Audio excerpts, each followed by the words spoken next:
तंत्र और मंत्र, पहले दोनों में डिफरेंस क्या है और ये किसके लिए हम इसको इस्तेमाल करते हैं या क्यों पढ़ते हैं? तंत्र का नाम सुनते ही लोग सबसे पहले डर जाते हैं। हाँ। तंत्र शब्द 10 महाविद्याओं से निकला हुआ है। 10 महाविद्याएं कौन सी है? माँ काली, माँ तारा, माँ छिन्नमस्तिका, माँ ललिता त्रिपुरा सुंदरी, भुवनेश्वरी, भैरवी, धूमावती, माँ मातंगी, माँ कमला। तो ये 10 महाविद्याएं हैं। इनकी सिद्धियां जो सबसे ज्यादा की जाती है वो तंत्र विद्या में की जाती है। अच्छा पंडित जी, एक मैंने क्लिप देखा था, दिलजीत दोसांझ बहुत बड़े सिंगर हैं, उन्होंने एक बार स्टेज पे, मैं आपको क्लिप भी दिखा देता हूँ, स्टेज पे बोला था कि भगवान शिव हैं जो, उन्होंने जब सागर मंथन हुआ था ना, सागर मंथन, तो जो अमृत था वो तो देवताओं ने पिया, लेकिन जो विष था, जो जहर था, वो शिव ने पिया। और शिव जी भी वो जहर अपने अंदर नहीं लेके गए, उन्होंने अपने कंठ तक रखा, इसलिए उन्हें नीलकंठ कहते हैं, राइट?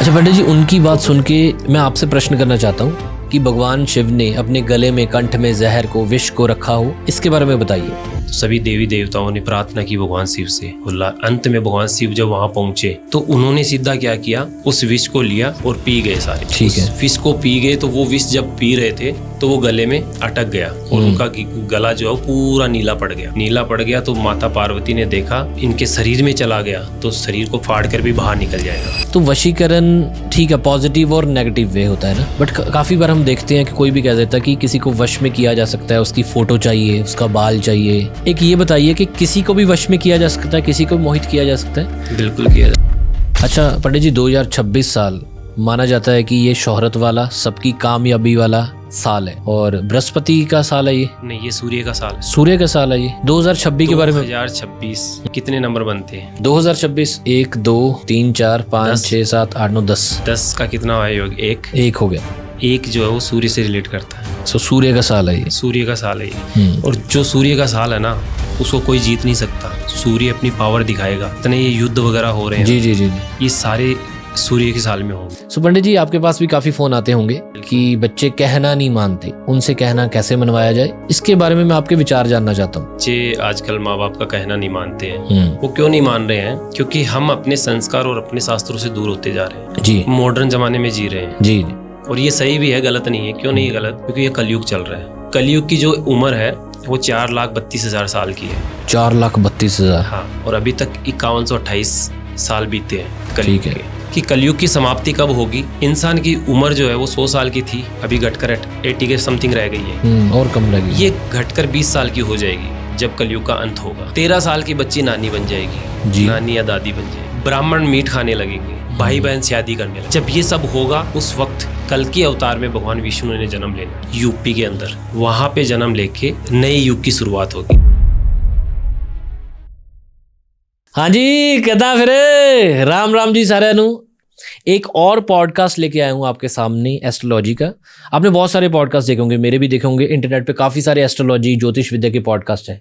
लेकिन इस पॉडकास्ट की खासियत ये है कि इसमें हम डीपली अंदर से ज्योतिष विद्या को समझेंगे। जिन टॉपिक्स को एस्ट्रोलॉजर्स टच करने को या उनके बारे में डिस्कस करने से घबराते हैं, उन टॉपिक्स को भी हम डिस्कस करेंगे, जिसमें तंत्र विद्या आ गई, मारन क्रिया आ गई और बहुत सारी क्रियाएं, सिद्धि कैसे हासिल होती है और वैदिक एस्ट्रोलॉजी कहाँ से शुरुआत हुई, ये कितनी पुरातन है और बहुत सारे इंसान इस ज़िंदगी में क्यों आता है, बहुत सारी चीज़ें। बाकी बेसिक टॉपिक रिलेशनशिप के बारे में जो आपकी प्रॉब्लम्स है वो भी डिस्कस करेंगे, क्योंकि हमें चांस मिला है एस्ट्रो ललित कुमार जी के साथ बैठने का। पंडित जी के पास मैंने ऑफ कैमरा काफ़ी सारे बातचीत की, इनको बहुत डीप नॉलेज है। मैं तो अभी बेसिक टॉपिक डिस्कस कर रहा था, कहते नहीं ये तो बेसिक चीज़ें हैं, ये तो हर कोई करता है। आज हम कुछ एक्स्ट्रा ऑर्डिनरी, एक प्रोफेशनल पॉडकास्ट करेंगे। राम राम पंडित जी। राम राम जी, आपका स्वागत है इस शो में। Thank you. और मैं खुद एक्साइटेड हूँ क्योंकि मैंने काफ़ी सारे पॉडकास्ट किए हैं। एक ना बेसिक नॉलेज आपको मिल जाती है जी, कि प्लैनेट्स क्या होते हैं, मांगलिक दोष क्या होता है, नज़र दोष क्या होता है, सारे एस्ट्रोलॉजी इसी के बारे में बात करते हैं और क्योंकि प्रचलित है वो इंटरनेट पर चल जाती हैं। लेकिन आपने जो टॉपिक मुझे बोली कि अमन इसके बारे में बात करते हैं, तो मुझे बहुत बढ़िया लगा कि यार एटलीस्ट आज इस पॉडकास्ट में जान है कि इससे नॉलेज मिलेगी जो बेसिक नॉलेज से हटके होगी, जो इंटरनेट पे नहीं है। ओके पंडित जी, स्टार्ट करें? बिल्कुल। वो टाइम सही है शुरुआत? बिल्कुल, शुभ मुहूर्त देखना पड़ता है ना, 1 बजे दोपहर के। क्या बात है। अच्छा पंडित जी की चौथी पीढ़ी है ज्योतिष विद्या में ਔਰ ਪੀੜ੍ਹੀ ਦਰ ਪੀੜ੍ਹੀ ਜਦੋਂ ਨੌਲੇਜ ਮਿਲਦੀ ਆ ਤਾਂ ਤੁਸੀਂ ਸਮਝ ਕੇ ਦੇਖੋ ਕਿ ਇਹਨਾਂ ਦੇ ਪੁਰਖਾਂ ਤੋਂ ਨੌਲੇਜ ਆਈ ਹੈ। ਇਹ ਕੋਈ ਇੰਟਰਨੈਟ ਵਾਲੀ ਜਾਂ ਕਿਤਾਬੀ ਨੌਲੇਜ ਨਹੀਂ ਹੈਗੀ, ਇਹਨਾਂ ਦੇ ਜੀਨਸ ਵਿੱਚ ਨੌਲੇਜ ਹੈ, ਜੀਨਸ ਵਿੱਚ ਇਹਨਾਂ ਦੀ पंडितगिरी या ज्योतिष विद्या वा। ओके पंडित जी, एस्ट्रोलॉजी क्या होती है? एस्ट्रोलॉजी समझाइए, क्योंकि हम जो इंटरनेट पे देखते हैं वो तो हमें पता ही है। आपके हिसाब से एस्ट्रोलॉजी क्या है? देखो अमन जी, एस्ट्रोलॉजी बहुत से आजकल पॉडकास्ट भी चल रहे हैं और लोग बताते भी हैं, पर ये शुरुआत कहाँ से हुई, कैसे हुई, ये बहुत कम लोग डिस्कस करते हैं। एस्ट्रोलॉजी बहुत टाइम पहले, यानी कि जब विज्ञान नहीं था, साइंस नहीं था, तब भी स्टार्स तो थे जी, बट इनको हम देखते कैसे हैं, कौन सा स्टार कहाँ पे है, ये पता लगाने के लिए हमने ये शास्त्रों से एस्ट्रोलॉजी को निकाला गया। हमारे जो ऋषि मुनि थे उनके द्वारा ये शास्त्र या एस्ट्रोलॉजी बनाई गई थी। तो इसमें होता क्या है, बेसिकली जिस प्रकार मैं यहाँ पे आया हूँ आपके पास, अब आपने मुझे पूरा एड्रेस दिया है कि भाई मैं यहाँ पे, ये सेक्टर है और ये मेरा हाउस नंबर है जी, बट उस टाइम पे हम, जैसे मान लो कि मंगल है या चंद्रमा है, कोई भी ग्रह है, कोई भी प्लेनेट है, ये कहाँ पे घूम रहा है या कहाँ पे बैठा हुआ, कोई आइडिया नहीं था। तो एक चार्ट बनाया गया, उसे बोलते हैं कुंडली।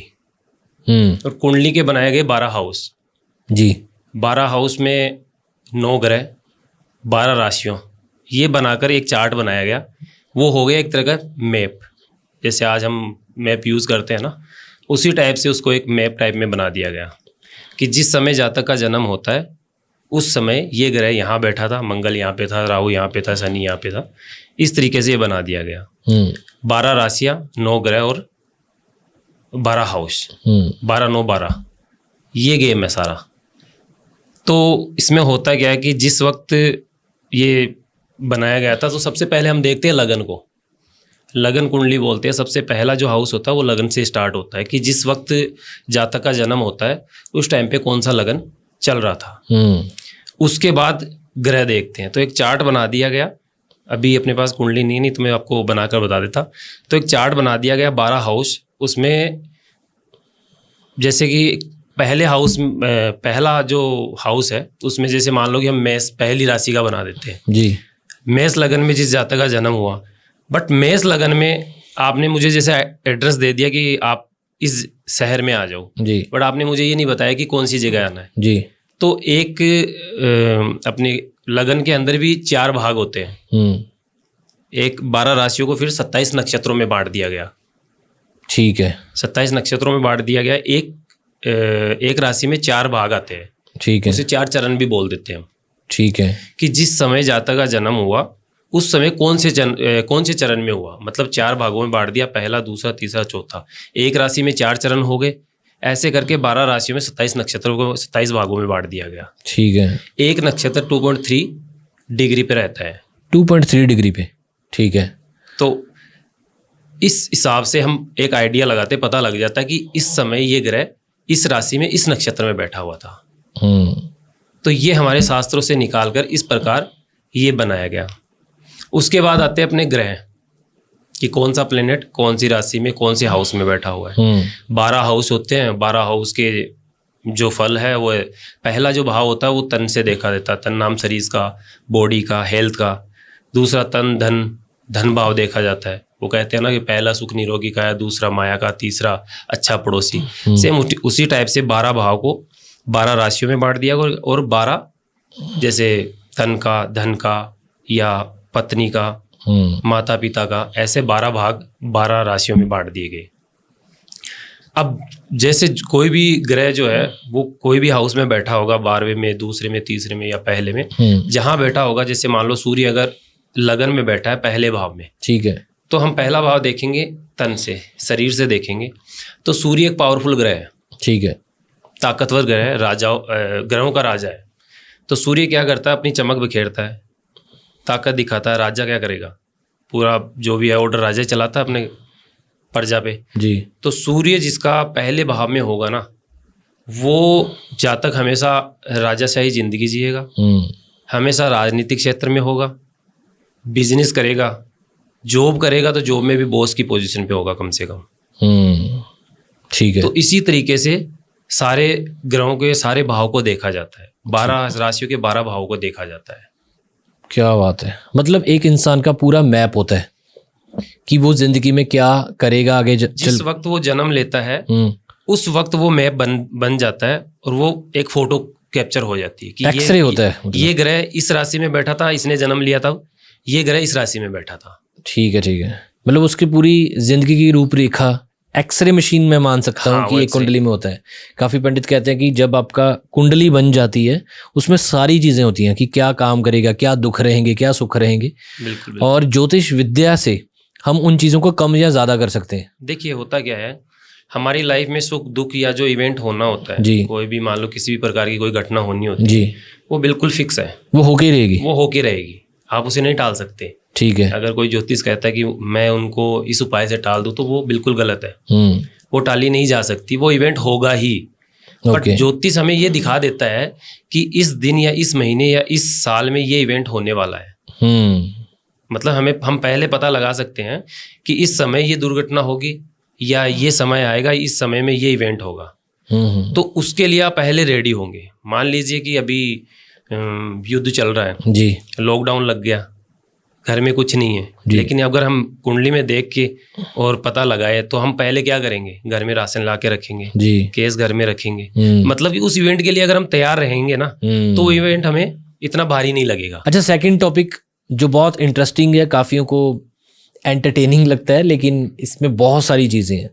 तंत्र और मंत्र, पहले दोनों में डिफरेंस क्या है और ये किसके लिए हम इसको इस्तेमाल करते हैं या क्यों पढ़ते हैं? तंत्र विद्या, मंत्र विद्या। देखिए तंत्र का नाम सुनते ही लोग सबसे पहले डर जाते हैं, हाँ, कि ये गलत क्रियाएं होंगी, वही, हाँ। बट तंत्र कोई गलत क्रिया नहीं है। तंत्र कहाँ से शब्द निकला है? तंत्र तो भगवान शिव का शब्द है, तो ये गलत कैसे हो सकता है? ठीक है। तंत्र का मतलब होता है तन, और त्र का मतलब होता है अंदर की ऊर्जा या अपनी चेतना। ठीक है। तो तंत्र मिलके बना है कि हम अपनी अंदर की ऊर्जा से उस चेतना को जागृत करते हैं, उसे तंत्र बोलते हैं। लेकिन होता क्या है कि आजकल तंत्र के नाम पे लोग गलत दिशा में जा रहे हैं, गलत वे में जा रहे हैं। तंत्र शब्द 10 महाविद्याओं से निकला हुआ है। 10 महाविद्याएं कौन सी है? माँ काली, माँ तारा, माँ छिन्नमस्तिका, माँ ललिता त्रिपुरा सुंदरी, भुवनेश्वरी, भैरवी, धूमावती, माँ मातंगी, माँ कमला। तो ये 10 महाविद्याएं हैं और इनकी सिद्धियां जो सबसे ज़्यादा की जाती है वो तंत्र विद्या में की जाती है। ओके। पर तंत्र विद्या गलत नहीं है, ये भी हमारे शास्त्रों में निकली हुई, क्योंकि शास्त्रों में जो कर्म किए जाते हैं ये क्रियाएं षट कर्म पे चलती है। षट कर्म कौन से होते हैं? सबसे पहले मैं आपको वो बता देता हूँ। षट कर्म होते हैं सबसे पहले शांति क्रिया, पहला कर्म जो होता है वो शांति कर्म होता है। दूसरा होता है मोहनी और वशीकरण। तीसरा होता है स्तंभन क्रिया, स्तंभन क्रिया। और जो चौथा है वो उच्चाटन, और 5वां विद्वेषण, और 6वां मारण क्रिया होती है। मारण क्रिया। ये 6 क्रियाएं होती है हमारी तंत्र साधना में। ठीक है। बट ये 6 क्रियाएं कैसे अप्लाई करते हैं लोग, मैं आपको बता देता हूँ। पहली क्रिया होती है शांति क्रिया। शांति क्रिया, हाँ। अब शांति क्रिया मतलब कि जैसे घर में लड़ाई झगड़ा क्लेश हो रहा है, बीमारी आ रही है, किसी भी प्रकार का रोग आ रहा है, तो उस चीज़ से छुटकारा पाने के लिए पहली क्रियाएं करते हैं। लेकिन लोग इसे किस क्रिया में यूज़ ले रहे हैं आजकल, कि किसी के घर में झगड़ा नहीं है तो झगड़ा करवा दो, क्लेश नहीं है तो क्लेश करवा दो। ठीक है। ठीक है, मतलब गलत दिशा में जा रहा है। जैसे मैंने आपको बोला है कि आपने ये कार्य आप कर रहे हो, मैं समझ गया, बट आपको ये तो आपको डिसाइड करना है ना कि आप गलत वे में जाते हो या सही वे में जाते हो। कि आप मेरे साथ पॉडकास्ट कर रहे हो, आप इसे सही यूज ले रहे हो या गलत यूज ले रहे हो, तो आपको डिसाइड करना है। जी जी जी। सेम वही जो ये साधक करता है, उस साधक को डिसाइड करना होता है कि मैं ये गलत कर रहा हूँ या सही कर रहा हूँ। पर आजकल लोगों को क्या शॉर्टकट चाहिए, जी जी, तो बस वो उस गलत दिशा में जा रहे हैं। तो पहली क्रिया ये होती है। दूसरी क्रिया होती है मोहिनी और वशीकरण क्रिया। मोहिनी और वशीकरण क्रिया, हाँ। मोहिनी और वशीकरण ये शब्द एक ही है, शब्द अलग अलग है बट क्रिया एक ही है। मोहित कर लेना ना शायद। हाँ। तो वशीकरण जो ये भी तंत्र साधना से किया जाता है। तंत्र साधना में 2 क्रिया होती है, एक होती है सात्विक और एक होती है वामाचार तरीका। ठीक है। सात्विक तरीका होता है जो हमारे मंत्रों के उच्चारणों से हम क्रियाएं करते हैं, वैदिक क्रिया से करते हैं, सात्विक तरीके से करते हैं। एक होता है वामाचार तरीका, जो कि गलत विद्याओं से करते हैं, मतलब कि जैसे शमशान में जाके लोग करते हैं। जी जी जी।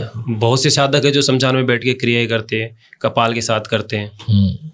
तो ऐसे साधक है वो करते हैं वामाचार तरीके से। ठीक है। ये 2 तरीके होते हैं। तो किसी भी प्रकार के जीव जिसमें सांस चलती हो उसको वश में कर लेना, उसको मोहित कर लेना, मोहित करके अपने अकॉर्डिंग काम करवाना, इसे बोलते हैं वशीकरण और मोहिन क्रिया। तीसरी क्रिया स्तंभन क्रिया। जैसे मैंने आपको बताया कि किसी भी प्रकार के जीव या वस्तु को एक तरह से पत्थर बना देना। बहुत से लोग आपने देखे होंगे कि सुनते हैं, बस जितना आप जवाब मांगोगे उतना ही देंगे, बोलेंगे भी नहीं, सुन हो जाते हैं एकदम। तो वो स्तंभन क्रिया के शिकार हो जाते हैं। ठीक है। तीसरी क्रिया होती है। चौथी क्रिया होती है उच्चाटन क्रिया। उच्चाटन क्रिया, इसमें क्या होता है कि किसी भी प्रकार के व्यक्ति के अंदर डर पैदा कर देना, भय पैदा कर देना, कि बाहर भी जाए तो उसे डर लगे कि कोई मुझे मार ना दे, अच्छा, किसी से मेरा झगड़ा ना हो जाए। बस हर वक्त डरते रहना, अंदर भी रहेगा तो उसके दिमाग में डर बैठा रहेगा। ठीक है। हर चीज़ से डर लगना उसे। ये चौथी क्रिया है। 5वीं क्रिया जो होती है वो विद्वेषण क्रिया होती है। उसमें क्या होता है कि आजकल वो कुछ ज़्यादा ही देखने को सामने आ रहा है कि 2 इंसानों के बीच में ये क्रिया डाल के और झगड़ा करवा सकते हैं, लड़ाई करवा सकते हैं, एक दूसरे को दुश्मन बना सकते हैं। ये क्रिया यूज़ होती है हस्बैंड वाइफ के बीच में, किसी पार्टनर के बीच में, किसी कपल्स के बीच में, इनके बीच में ज़्यादा यूज़ हो रही है ये। जिसमें क्या होता है कि इंसान के ऊपर डाल के और बहुत अच्छे रिलेशन को तोड़ा जा सकता है। अच्छा, लोग ऐसा भी करते हैं? हाँ, मतलब करते हैं, बट इनका मैं आपको सही प्रारूप भी बताऊंगा आगे। जी। लास्ट की क्रिया होती है मारन क्रिया। मारन क्रिया, जिसमें क्या होता है कि ये क्रिया करके इंसान को एक मृत्यु तुल्य दंड तक दिया जा सकता है। ये 6 क्रियाएं हमारे शास्त्रों में है। मारन क्रिया समझाइए दोबारा। मारन क्रिया का मतलब कि वो क्रिया करके एक नॉर्मल इंसान को, किसी भी जीव जो सांस लेता हो, उस इंसान को मृत्यु तुल्य यानी कि मौत तक भी पहुंचाया जा सकता है। अच्छा, मतलब ऐसे हालात बन जाए उसके, या कोई बीमारी लग जाए या एक्सीडेंट हो जाए, कुछ भी, किसी भी तरीके से। बट ये क्रियाएं ऐसे करने के लिए हमारे शास्त्र बोलते नहीं है। ये क्रियाओं का मतलब क्या होता है वो मैं आपको समझा देता हूँ जी। ये क्रियाओं का मतलब होता है जैसे कि मारन क्रिया जो होती है ना, इसमें क्या होता है कि अपने अहंकार को मारना होता है। शास्त्र बताते हैं कि अगर मारना है तो आपके अंदर जो अहंकार है आप उसे मारो, उसे खत्म करो जी, क्योंकि वो ही सबसे बड़ा आपका दुश्मन है जी। उससे बड़ा दुश्मन कुछ नहीं है। वशीकरण करना है तो अपनी इंद्रियों को करो। गलत विचार जो दिमाग में आते हैं उन विचारों को करो जी, क्या उनके अपने कंट्रोल में करो आप। उच्चाटन, चौथी क्रिया जो है उच्चाटन क्रिया है, उसमें भय पैदा करना होता है। ठीक है। वो भय किसी इंसान के प्रति नहीं होता है, वो भय होता है कि अपने अंदर जो गलत विचार पैदा हो रहे हैं वो अपने आसपास भी ना भटके, उनके अंदर भय पैदा करना कि हम ऐसा सोचेंगे तो हमारा ऐसा हो जाएगा। बल्कि ऐसा होता है कि हम अगर किसी का बुरा सोचते हैं तो अपना बुरा पहले ही हो जाता है। अच्छा, होता है ऐसे? हाँ हाँ, फील करता हूँ मैं। ये तो हमारे भगवत गीता में भी लिखा हुआ है कि हम किसी का बुरा सोचने से पहले ही बुरा अपना तैयार है। जी जी जी। जैसे कर्म करेंगे वैसा फल मिलेगा। जो आप चाहते हो वो दुनिया को देना शुरू कर दो। मुझे लगता है प्यार दोगे तो प्यार मिलेगा, नफरत दोगे तो नफरत ही मिलेगी। ये तो है, एक सिद्धांत ही है ये तो ये ऐसी क्रियाएं होती है। अच्छा पंडित जी, जैसे आप बता रहे थे कि महाकाली का रूप हम जब देखते हैं, उनकी फोटो, जीभ बाहर है, विकराल रूप है उनका, इसके बारे में बताइए, क्योंकि काफी बच्चे देख कर डरते हैं कि ये कौन सा रूप है, तो उनका ये रूप कैसे बना, इसके बारे में बताइए। देखिए अमन जी, मैं सबसे पहले तो आपको बता देता हूँ कि माँ काली को देखकर लोग डरते हैं या बच्चे डरते हैं, तो इनसे डरना बिल्कुल नहीं चाहिए। ठीक है। क्योंकि ये काल की देवी है। और काल किसका नाम है? वक्त का नाम है। वक्त, समय का नाम है। और आप समय की देवी से डर रहे हो, मतलब आप समय से दूर भाग रहे हो। समय की देवी से डर रहे हो, समय की पूजा नहीं कर रहे, तो समय कैसे आपका साथ देगा? जी जी जी। तो माँ काली की उत्पत्ति कैसे हुई वो मैं आपको बता देता हूँ। पाताल लोक में जब युद्ध चल रहा था राक्षसों के बीच, असुरों के बीच, वो पातालों को हासिल करने के लिए युद्ध चल रहा था, तो एक राक्षस था रंभ नाम से। किस नाम से? रंभ नाम। रंभ? हाँ, रंभ नाम का राक्षस था। रंभ नाम। उसकी मृत्यु हो जाती है। ठीक है।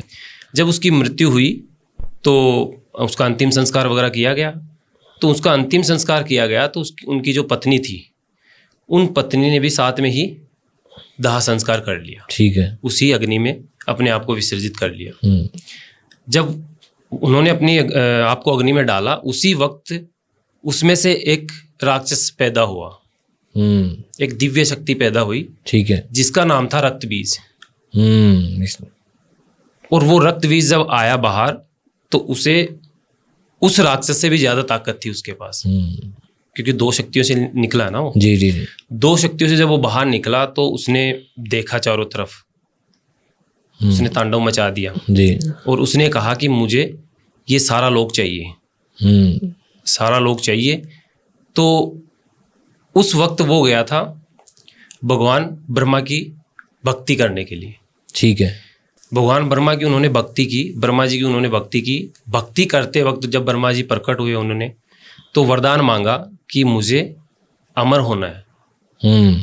बट ब्रह्मा जी ने कहा कि ये तो प्रकृति के खिलाफ है जी, अमर तो हो ही नहीं सकता कोई।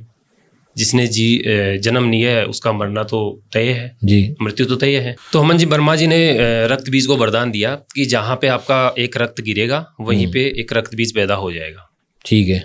तो जब रक्त बीज ने ये बात सुनी तो वो खुश हो गया और पातालोक में गया। वहाँ पे वही तांडव मचाया उसने, तांडव मचा के पूरे पातालोक को अपने अधीन कर लिया।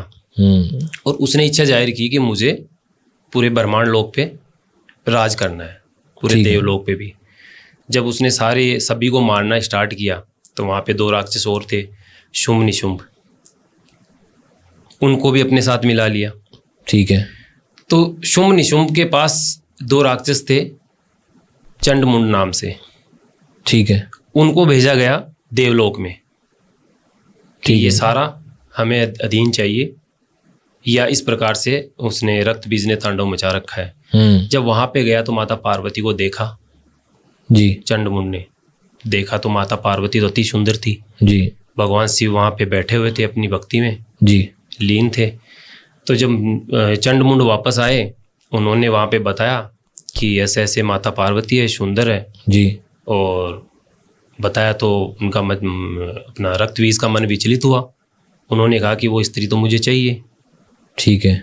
चाहिए तो वो गए वापस जी। और वही उन्होंने तांडव मचाना स्टार्ट कर दिया।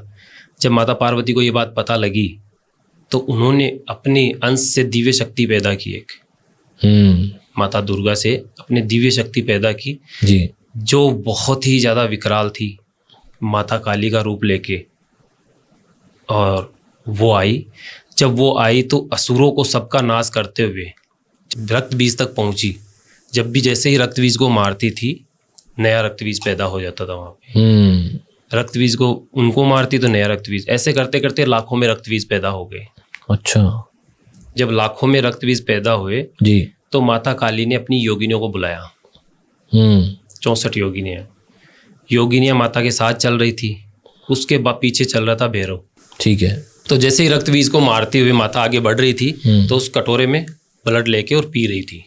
पीछे से योगिनियाँ उनके शरीर को खा रही थी और माता बहुत ही विकराल रूप में थी जी। और बस चाहिए था सब सारे रक्त बीज को जब खत्म कर दिया जी, तो अंत में माँ कहाँ पहुँच गई? देवलोक में। ठीक है। तो जब देवलोक में पहुंची तो सारे देवता लोग डर गए थे कि अब माता का तो रूप विकराल हो रखा है और ध्यान ही नहीं है। तो सारे देव जो जितने भी देवी देवता थे भगवान शिव के पास गए। जब भी देवलोक पे मुसीबत आती थी ना तो सारे देव देवता भगवान शिव के पास जाते थे। ठीक है। भगवान शिव अपनी भक्ति में लीन थे जी। वहाँ पे जाके गुहार लगाई तो भगवान शिव जब उठे तो जैसे ही माँ काली पहुंची देवलोक में, वैसे ही भगवान शिव उनके आगे लेट गए। जब वो लेटे, माता काली का पैर उनके ऊपर गिरा जी। गिरते ही उनकी जीभ बाहर आ गई कि ये मैंने क्या किया। जी। भगवान शिव को अपने पैरों तले ले लिया। बट भगवान शिव ने ये कहा, मैं यहाँ लेटा हुआ हूँ तो ही आप रुकोगी, नहीं तो आप सारे देवलोक को भी खत्म कर देगी। तो वो जीभ बाहर निकली हुई है। उनके हाथ में एक रक्त बीज का वो सर है, कटोरा है खून से भरा हुआ। बाकी काल की देवी है माँ लक्ष्मी, क्या माँ काली। तो ये स्टोरी है, क्योंकि काफ़ी लोगों को नहीं पता होती स्टोरी। मुझे भी जैसे आप बता रहे थे फिर मुझे याद आई चीज़ें, रक्त बीज, क्योंकि हमने सुन रखी हैं लेकिन इतने अच्छे तरीके से किसी ने नहीं बताया जैसे आपने बताया विनोद जी। क्या बात है यार। तो आज जो देख रहे हैं वो आज के बाद जो देवी का रूप है माँ काली, उनसे भयभीत या डरेंगे नहीं। ऐसे ही अमन जी देखिए, माँ काली 10 महाविद्याओं में आती है और ये उग्र देवियां हैं। शांति वाली देवियां जैसे कि माँ दुर्गा हो गई, सरस्वती हो गई, लक्ष्मी हो गई, ये उग्र देवियां हैं। 10 उग्र देवियां। माँ काली हो गई, मैंने बताया जैसे कि माँ काली, माँ तारा, माँ त्रिपुरा सुंदरी जी, माँ भुवनेश्वरी, भैरवी, छिन्नमस्तिका, धूमावती। तो ऐसी जो 10 विद्याएं हैं। दूसरी महाविद्या वो है माँ तारा। तंत्र विद्या में उनका यूज बहुत ज़्यादा होता है, या उनकी विद्या का बहुत ज़्यादा यूज किया जाता है। ठीक है। सिद्धियां हासिल करने के लिए लगभग तांत्रिक उन्हीं की दिशा में जाते हैं। अच्छा पंडित जी, एक मैंने क्लिप देखा था, दलजीत दोसांझ बहुत बड़े सिंगर हैं, बहुत बड़े एक्टर हैं और बहुत बढ़िया इंसान है, क्योंकि 2020 के बाद हमने देखा उनको चेंज होते, बहुत पॉजिटिव हो रहा है। उन्होंने एक बार स्टेज पे, मैं आपको क्लिप भी दिखा देता हूँ, स्टेज पे बोला था कि भगवान शिव हैं जो, उन्होंने विष को, जहर को अपने कंठ में रख लिया था। तो वो लोगों को बता रहे थे कि आप जिंदगी में आए हो, लोग आपके बारे में बहुत बातें करेंगे, विष जहर फैलाएंगे, वो आपने अंदर नहीं लेना, अपने कंठ में रख के उसको ख़त्म करना है। अच्छा पंडित जी, उनकी बात सुन के मैं आपसे प्रश्न करना चाहता हूँ कि क्या ऐसा सच में हुआ था कि भगवान शिव ने अपने गले में, कंठ में जहर को, विष को रखा हो? इसके बारे में बताइए। माँ तारा की उत्पत्ति कहाँ से हुई, कैसे हुई जी, ये थोड़ा सा मैं आपको बता देता हूँ। ठीक है। जिस समय समुद्र मंथन चल रहा था उस समय अमृत पी लिया था सभी ने और विष बच गया। ठीक है। अब वो विष कौन पिएगा?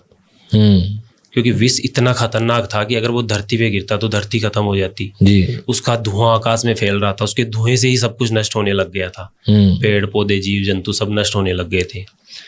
तो जब ये सब चल रहा था तो देवलोक में सभी देवता डर गए कि अगर ये विष नहीं खत्म हुआ तो ये तो सब कुछ खत्म कर देगा, देवलोक को ही खत्म कर देगा जी। तो सभी देवी देवताओं ने प्रार्थना की भगवान शिव से। अंत में भगवान शिव जब वहाँ पहुँचे तो उन्होंने सीधा क्या किया, उस विष को लिया और पी गए सारे। ठीक है। विष को पी गए तो वो विष जब पी रहे थे तो वो गले में अटक गया और उनका गला जो है पूरा नीला पड़ गया। नीला पड़ गया तो माता पार्वती ने देखा कि अगर ये इनके शरीर में चला गया तो शरीर को फाड़ कर भी बाहर निकल जाएगा। ठीक है। तो माता पार्वती ने यहाँ हाथ लगाकर जी और उससे विष को रोक दिया वहीं पे। ठीक है। जब उस विष को रोका गया जी, तब माता ने अपने अंश से माँ तारा को प्रकट किया। माँ तारा को वैसे शमशान की देवी भी कहा जाता है। ठीक है। शमशान से माँ तारा की उत्पत्ति हुई और माँ तारा का वही विकराल रूप, माँ तारा और माँ काली रूप में सेम लगती है, उनका ब्लू कलर है, नीला कलर था, तो वही विकराल रूप, जटाएं बिखरी हुई, आंखें निकली हुई। जब माँ तारा वहां पे पहुंची तो भगवान शिव को देखते ही वो भी अचंभित रह गई कि अगर भगवान शिव को कुछ हो गया तो ये तो ब्रह्मांड ही नष्ट हो जाएगा जी। उस वक्त माँ तारा ने भगवान शिव को एक बच्चे के रूप में बनाकर और अपना स्तनपान करवाया था। वो जो उनका दूध था वो एक अमृत के समान रहा और उस जहर को जब स्तनपान कराया तो खत्म किया गया। ठीक है। ये माँ तारा ने किया था क्योंकि माँ तारा का विकराल रूप था जी। ये माँ पार्वती ने बनाया था विकराल रूप, बट उनकी आंखों में एक माँ वाला स्नेह, प्यार, करुणा थी जो लेकर वो भगवान शिव को नया जन्म दिया था। क्या बात है यार। मतलब काफ़ी सारी ऐसी स्टोरीज होती हैं, कहानियाँ होती हैं पीछे, जिससे जो रूप बनते हैं देवी देवताओं के, उनके बारे में होते हैं। मैंने इसके बारे में भी सुना था कि शिव भगवान ने अपने कंठ में वो जहर रख लिया था। तो इससे हम अपनी ज़िंदगी में ये सीखते हैं कि आपको बाहर से जहर मिलेगा, लोगों से बिल्कुल जहर मिलेगा, उसको अपने अंदर लेना है कि यहाँ तक रखे और निकाल देना है बस। तो इससे हम ये भी सीखते हैं। बिल्कुल, मतलब कि हमारे आसपास बहुत लोग होते हैं जी, हमें नहीं पता होता जी कौन सा हमारे लिए अच्छा है, कौन सा बुरा है जी, कौन सा अच्छा सोचता है और कौन सा गलत सोचता है। अच्छे सोचने वाले भी होते हैं और गलत सोचने वाले भी होते हैं जी। लेकिन उन सबकी सुननी होती है हमें, जी मुड़ के जवाब नहीं देना होता। जी जी क्योंकि एक वक्त ऐसा आता है कि आप सबको जवाब नहीं दे सकते। एक को मैं आपको जवाब दे रहा हूँ, आप मुझे दे रहे हो, जी जी पर सारी दुनिया को तो नहीं दे सकते। हम्म, तो उसको वहीं पे छोड़ दो बस। अपनी लाइफ में आगे बढ़ो, अपने कर्मों को साथ लेकर आगे बढ़ो। जी, तो ऐसे 10 महाविद्याएं, दूसरे नंबर की तारा है, जी। तीसरा नंबर की है त्रिपुरा सुंदरी। जब भी तंत्र विद्या में कार्य होता है ना, तो इन 10 महाविद्याओं के द्वारा ही कार्य किया जाता है। तो तीसरी नंबर की महाविद्या माता त्रिपुरा सुंदरी, ललिता त्रिपुरा सुंदरी उनका नाम है। ठीक है। तो तंत्र साधने में क्या किया जाता है कि होता है ना कि किसी को बहुत ज़्यादा सुंदर दिखना होता है, बहुत ज़्यादा ब्रॉड दिखना होता है किसी को, जी किसी को अपने आप को सबसे अलग दिखाना होता है। जी तब ये तंत्र साधना में साधक माँ त्रिपुरा सुंदरी की क्रिया करते हैं। ठीक है। इसी प्रकार चौथी देवी है भुवनेश्वरी, ये ब्रह्मांड की देवी है। ठीक है। इसकी पूजा की जाती है, इसकी क्रिया होती है तंत्र साधना में। किसी को राजनेता बनना, जैसे मान लीजिए, ठीक है। राजनेता क्या करता है, एक तरीके से अपने एरिया पे राज करता है, जी वो वहाँ का राजा होता है। जी जी जी तो सेम उनकी पूजा करके या उनकी क्रियाओं के द्वारा वो कार्य किया जाता है। ठीक है। सेम उसी टाइप से भैरवी देवी, भैरवी देवी उनकी क्रिया की जाती है किसी के दिल में भय पैदा करने के लिए। ठीक है। बल्कि जैसे मैंने आपको बताया ना, ये अपने शास्त्रों में नहीं है, जी जी जो आजकल चल रहा है वो मैं आपको बता रहा हूँ जी जी जी कि किसी के दिमाग में भय पैदा करने के लिए ये क्रियाएं की जा रही है। लोग ऐसे इस्तेमाल करते ऐसा हैं। इस्तेमाल कर रहे हैं, बल्कि इनको यूज तो पॉजिटिव वे में की जाए तो जी। अपने ऊपर अप्लाई करना होता है। जी अपने खुद को सुधारने के लिए ये क्रियाएं करनी होती है। भुवनेश्वरी, भैरवी देवी, और इससे बाद छिन्नमस्तिका आती है। छिन्नमस्ती। हाँ, उसके बाद धूमावती आती है। धूमावती। लास्ट की देवी आती है माँ कमला। और माँ कमला की आराधना या क्रिया क्यों की जाती है? माँ कमला दूसरा रूप है माँ लक्ष्मी का, धन की देवी कहलाती है। ठीक है। जब भी किसी को अपने बिजनेस को आगे बढ़ाना होता है जी या बिजनेस करना होता है, तो 10वीं देवी माँ कमला की क्रिया की जाती है और इस क्रिया के अकॉर्डिंग ये कार्य होते हैं। ठीक है। जी, बल्कि ये अपने आप के ऊपर पॉजिटिव वे में अप्लाई करना होता है कि हम किस वे में जा सकते हैं, हमें एक दिशा प्रदान हो सकती है। हमारे अंदर ऊर्जा है जी अमन जी, हमारे खुद के अंदर ऊर्जा होती है। हमारा अगर एक बाल टूटता है ना, तो 180 डेज तक उसके अंदर हमारी पावर रहती है।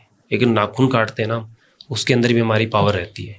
कहते हैं ना कि बाल और नाखून कहीं डालने नहीं चाहिए। जी जी जी हमारी यूज किए हुए कपड़े कहीं नहीं डालने चाहिए। जी जी जी क्योंकि उनके अंदर हमारी ऊर्जा होती है। और उस ऊर्जा का कोई भी किसी भी प्रकार का दुश्मन जो होता है ना, वो गलत क्रिया में यूज ले सकता है। जी जी जी ठीक है ना। तो वो ऊर्जा जो हमारे अंदर जो ऊर्जा है ना, वो बहुत पावरफुल है। इंसान ने अपनी ऊर्जा का सिर्फ 5% या 2% यूज किया है। जी जी जी अपने अंदर की ऊर्जा जब 100% यूज करेगा तो वो क्या कुछ कर सकता है। वाकई पंडित जी, ये चीज़ तो है। अच्छा, मैं पंडित जी वशीकरण के बारे में और जानना चाहता हूँ। काफ़ी हद तक मुझे लगता है कि हो जाती हैं चीज़ें, काफ़ी हद तक लगता है कि नहीं यार ऐसा भी नहीं होता होगा। तो वशीकरण ठीक है, पॉजिटिव और नेगेटिव वे होता है ना, बट काफ़ी बार हम देखते हैं कि कोई भी कह देता है कि किसी को वश में किया जा सकता है, उसकी फ़ोटो चाहिए, उसका बाल चाहिए, या उस इंसान की कोई चीज़ चाहिए, वस्तु चाहिए। एक ये बताइए कि किसी को भी वश में किया जा सकता है, किसी को भी मोहित किया जा सकता है? बिल्कुल किया जा ठीक है। सकता है। एक तो होता है कि मेरे जान पहचान में है, मुझे उसकी हरकतें पता है, मुझे उसका टाइम टेबल पता है, जहाँ मेरे सामने से गुजरा मैंने मिट्टी उठा ली। एक होता है कि आपसे बहुत दूर है, आप उसको नहीं जानते, क्या उसको भी वश में किया जा सकता है? देखो अमन जी, वशीकरण करना एक अलग चीज़ होगी। इसमें क्या है कि जैसे मैंने आपको बताया कि वशीकरण करने के तरीके अलग होते हैं। ठीक है। जैसे कि हमारे षट कर्म में आता है वशीकरण, दूसरा कर्म। ठीक है। और लोग इसे किस तरीके से यूज लेते हैं या कोई साधक इसे किस तरीके से यूज लेता है, वो अपने ऊपर डिपेंड करता है। ठीक है। जैसे मैंने बताया कि वशीकरण करना है तो अपनी इंद्रियों को करो, अपने विचारों को करो, अपने गलत नजरिए को करो, जी वश में करना है। बट आजकल जो साधक है उसको गलत वे में यूज कर रहे हैं कि किसी भी प्रकार के व्यक्ति को वशीभूत करके अपने अकॉर्डिंग कार्य कराना। तो ये अच्छा, पॉजिटिव वे में अगर मान लो कोई बहुत शराब पीता है, अब परेशान है कोई लेडी, अब वो चाहती है कि वो शराब छोड़ दे, तो उसको वश में करके, मोहित करके उससे नशा छुड़ाया भी जा सकता है। हाँ, बिल्कुल छुड़ाया जा सकता है। तो ये पॉजिटिव वे में वशीकरण हो गया। है ये वही तो है ना कि जैसे जो करवा रहा है उसका मकसद क्या है, तो उसके विचार क्या है। तो आपके पास भी काफी आते होंगे लोग, हाँ, परेशानियां लेके। बहुत से आते हैं। देखिए मैं आपको एक घटना बताता हूँ जी। मेरे पास एक यूएस का क्लाइंट आया था, ठीक है एक औरत थी, फीमेल थी। जी। तो उसके साथ क्या होता था कि जब भी वो रात को सोती थी ना, हम्म, तो वो खुद को ही नाखूनों से काटने लगती थी, अपना गला घोटने लगती थी, मतलब खुद से ही सोते टाइम? खुद को। अच्छा। मतलब मुझे वो बताती थी कि मुझे 3-4 परछाइयाँ दिखती है, वो परछाइयाँ दिखती है और वो मुझे अपने आप को काटने के लिए बोलती है, ठीक है। गला घोटती है अपना। सुबह रात को तो हम सो जाते हैं ना, तो सुबह मुझे बाकायदे उन्होंने अपनी तस्वीर भेजी थी, फ़ोटो भेजी थी, ठीक है। अपनी फ़ोटो के द्वारा मुझे दिखाया था कि खुद को ही उसने नाखूनों से काटा हुआ था। अच्छा। तो वहाँ पे भी उनकी जो वो क्रियाएं थी वो किसी ने डाल रखी थी और वो चीज़ें उसे दिखाई पड़ती थी। ठीक है। तो ऐसी घटनाएं होती है। अच्छा, किसी को देख के पता चल जाता है, या किसी की कुंडली देख के, कि इस पे किसी ने कुछ करवा रखा है, कोई क्रिया करवा रखी है? देखिए मैं बताता हूँ आपको, इसमें क्या होता है कि जैसे हम बैठे हैं बात कर रहे हैं जी। बात कर रहे हैं, तो आपको एक अलग सा ऑरा फील हो रहा है, हो जी। रहा है। हाँ। पॉजिटिव बात करने का भी जी जी जी हो रहा है ना जी। तो किसी और के साथ बैठोगे तो एक अलग चीज़ भी जी फील जी, होगी। हर एक क्यों? इंसान की एनर्जी होती है अपनी। क्योंकि हम एक तरीके से साधक है, कह सकते हो आप। जी। तो हमारा ऑरा अलग होगा, आपके साथ बात करेंगे तो आपको भी अच्छा लगेगा। बट कई बार क्या होता है कि एक गलत जगह हम बैठ जाते हैं, तो वहाँ पे हमें महसूस होता है कि नहीं ये जगह गलत है, खुद से फील होने लगता है, लग जाता है पता है। वो क्यों फील होने लगता है, इसी का उदाहरण मैं दे देता हूँ। हमारे इंडिया में एक जगह है काशी नाम से, सुना होगा आपने भी। जी। और वहाँ पे एक घाट है, मणिकर्णिका घाट, ठीक है। शायद आपने नहीं सुना होगा। मणिकर्णिका घाट है दुनिया का वो पहला घाट है जहाँ पे 24 घंटे चिताएं जलती है। ठीक है। और वहाँ पे आप रात को अगर जाओगे तो चिताएं जलती हुई दिखेगी, आप फील कर सकते हो वहाँ पे कि आपके पास से कोई निकला है, बल्कि कोई नहीं होगा वहाँ पे। ठीक है। आप उन चीज़ों को, जो भी वहाँ पे जिसकी भी मृत्यु होती है, वहाँ पे एक डोम राजा नाम से एक गोत्र है, ठीक है। वो ही उनका वहाँ पे अंतिम संस्कार करते हैं। ठीक है। मतलब वो उनका चलता आ रहा है पीढ़ियों से, ठीक है। तो वो ही वहाँ पे संस्कार करते हैं। उनसे भी जाकर आप पूछ सकते हो वहाँ पे कि वो उन चीज़ों को फील कर पाते हैं, उन आत्माओं को जैसे कह सकते हैं। तो ये प्रकृति में जो इंसान आया है उसे जाना तय है, पर यह है कि कई बार क्या होता है कि इंसान बहुत जल्दी किसी ना किसी घटना की वजह से चला जाता है। ठीक है। बट उसकी जब तक वो अवधि पूरी नहीं होती है वो भटकता रहता है। अब साधक क्या करते हैं, उसी भटकती हुई आत्माओं को कैद करते हैं, वश में कर लेते हैं अपने अकॉर्डिंग कार्य करवाने के लिए। और उन आत्मा को चाहिए क्या, उनको जो चाहिए होता है वो देते हैं। जब वो देते हैं तो वो कार्य करती है। तो बहुत सारी चीज़ें हैं यार, इसके अंदर डिटेल जाना है तो 5-7 पॉडकास्ट लगेंगे। ठीक है पंडित जी, इसके बारे में मैं बात करूंगा। लाइफ आफ्टर डेथ, आत्मा क्या होती है, वो जब एक आदमी या एक इंसान, एक ऊर्जा मरती है, चलो आत्मा तो पवित्र है, एक बॉडी से दूसरी बॉडी में चली जाती है, लेकिन मरने के बाद वो ट्रांसफ़र कितने टाइम में होती है, सारी चीज़ें बातें करेंगे, पॉडकास्ट लास्ट तक देखना। लेकिन मैं सिद्धियों के बारे में जानना चाहता हूँ पहले। पंडित जी मुझे बताइए, सिद्धियाँ क्या होती हैं? काफ़ियों के पास अलग हिसाब की सिद्धियाँ होती हैं कि उसने ये सिद्ध कर रखा है, उसने ये देवता सिद्ध कर रखा है। ये सिद्धियों के बारे में बताइए आप। देखिए मैं आपको बताता हूँ अमन जी, सिद्धियाँ क्या होती है। एक्चुअली सिद्धियाँ आपने सुना होगा, अष्ट सिद्धि, 9 निधि के दाता, हनुमान जी के बारे में, जैसे कि वो अष्ट सिद्धियों के दाता थे। ठीक है। अब उनकी अष्ट सिद्धियाँ थी कि वो एक मच्छर से, एक मिट्टी के कण से भी छोटे हो जाते थे और अपने आप को एक पहाड़ से भी बड़ा, यानी 100 योजन तक भी वो बढ़ा सकते थे। एक योजन लगभग 8 से 13 किलोमीटर का होता है, तो वो 100 योजन तक भी अपने आप को बढ़ा सकते थे। वो एक इतना हल्का, रुई से भी हल्का एक पत्ते पे भी बैठ सकते थे जब वो माता सीता के पास गए थे जी। और जब वो रावण की लंका में गए थे तो एक मिट्टी के कण से भी छोटे हो गए थे जी। जब उनको पहाड़ लाना था तो बहुत ज़्यादा बलवान भी हो गए थे वो जी, ताकतवर भी हो गए थे। वो पाताल लोक में, आकाश में, पानी में कहीं भी जा सकते थे। तो उनके पास ऐसी अष्ट सिद्धियाँ थी। बट आजकल साधक क्या कर रहे हैं कि सिद्धियों, पूजा पाठ के नाम पे बोलते हैं कि हम, मुझे सिद्धियाँ हासिल है। सिद्धियाँ इतनी जल्दी हासिल नहीं हो सकती है मन जी, किसी के पास भी नहीं होती सिद्धियाँ। साधक बताते हैं पावर होती है, मंत्रों में पावर होती है, उन मंत्रों की पावर से वो क्रियाएं करते हैं। बट असली जो साधक होगा ना, मैं साधक भी बता देता हूँ आपको। साधक एक्चुअल में 2-3 प्रकार के होते हैं। सबसे पहले आपने अघोरी नाम सुना होगा, अवगत नाम सुना होगा, तांत्रिक सुना होगा। तांत्रिक सुना है जी, तांत्रिक और एक पिशाच भी आपने सुना है जी। तांत्रिक, ओगत और अघोरी, ये तीन तो साधक है, पिशाच साधक नहीं है। पिशाच नाम दिया गया प्रेत आत्माओं को, जैसे पिशाचनी वगैरह आपने सुना है जी। जो साधक है जैसे अघोरी हो गया, अघोरी का कार्य क्या होता है? अघोरी शमशान में रहते हैं, भक्ति करते हैं, वो साधना करते हैं, शव के ऊपर बैठकर करते हैं, कुछ शव के पास बैठकर करते हैं जी। उनको मरा हुआ इंसान चाहिए होता है जी उस पे बैठ के करते हैं। कुछ साधक होते हैं जो मरे हुए इंसान का मांस खाते हैं जी।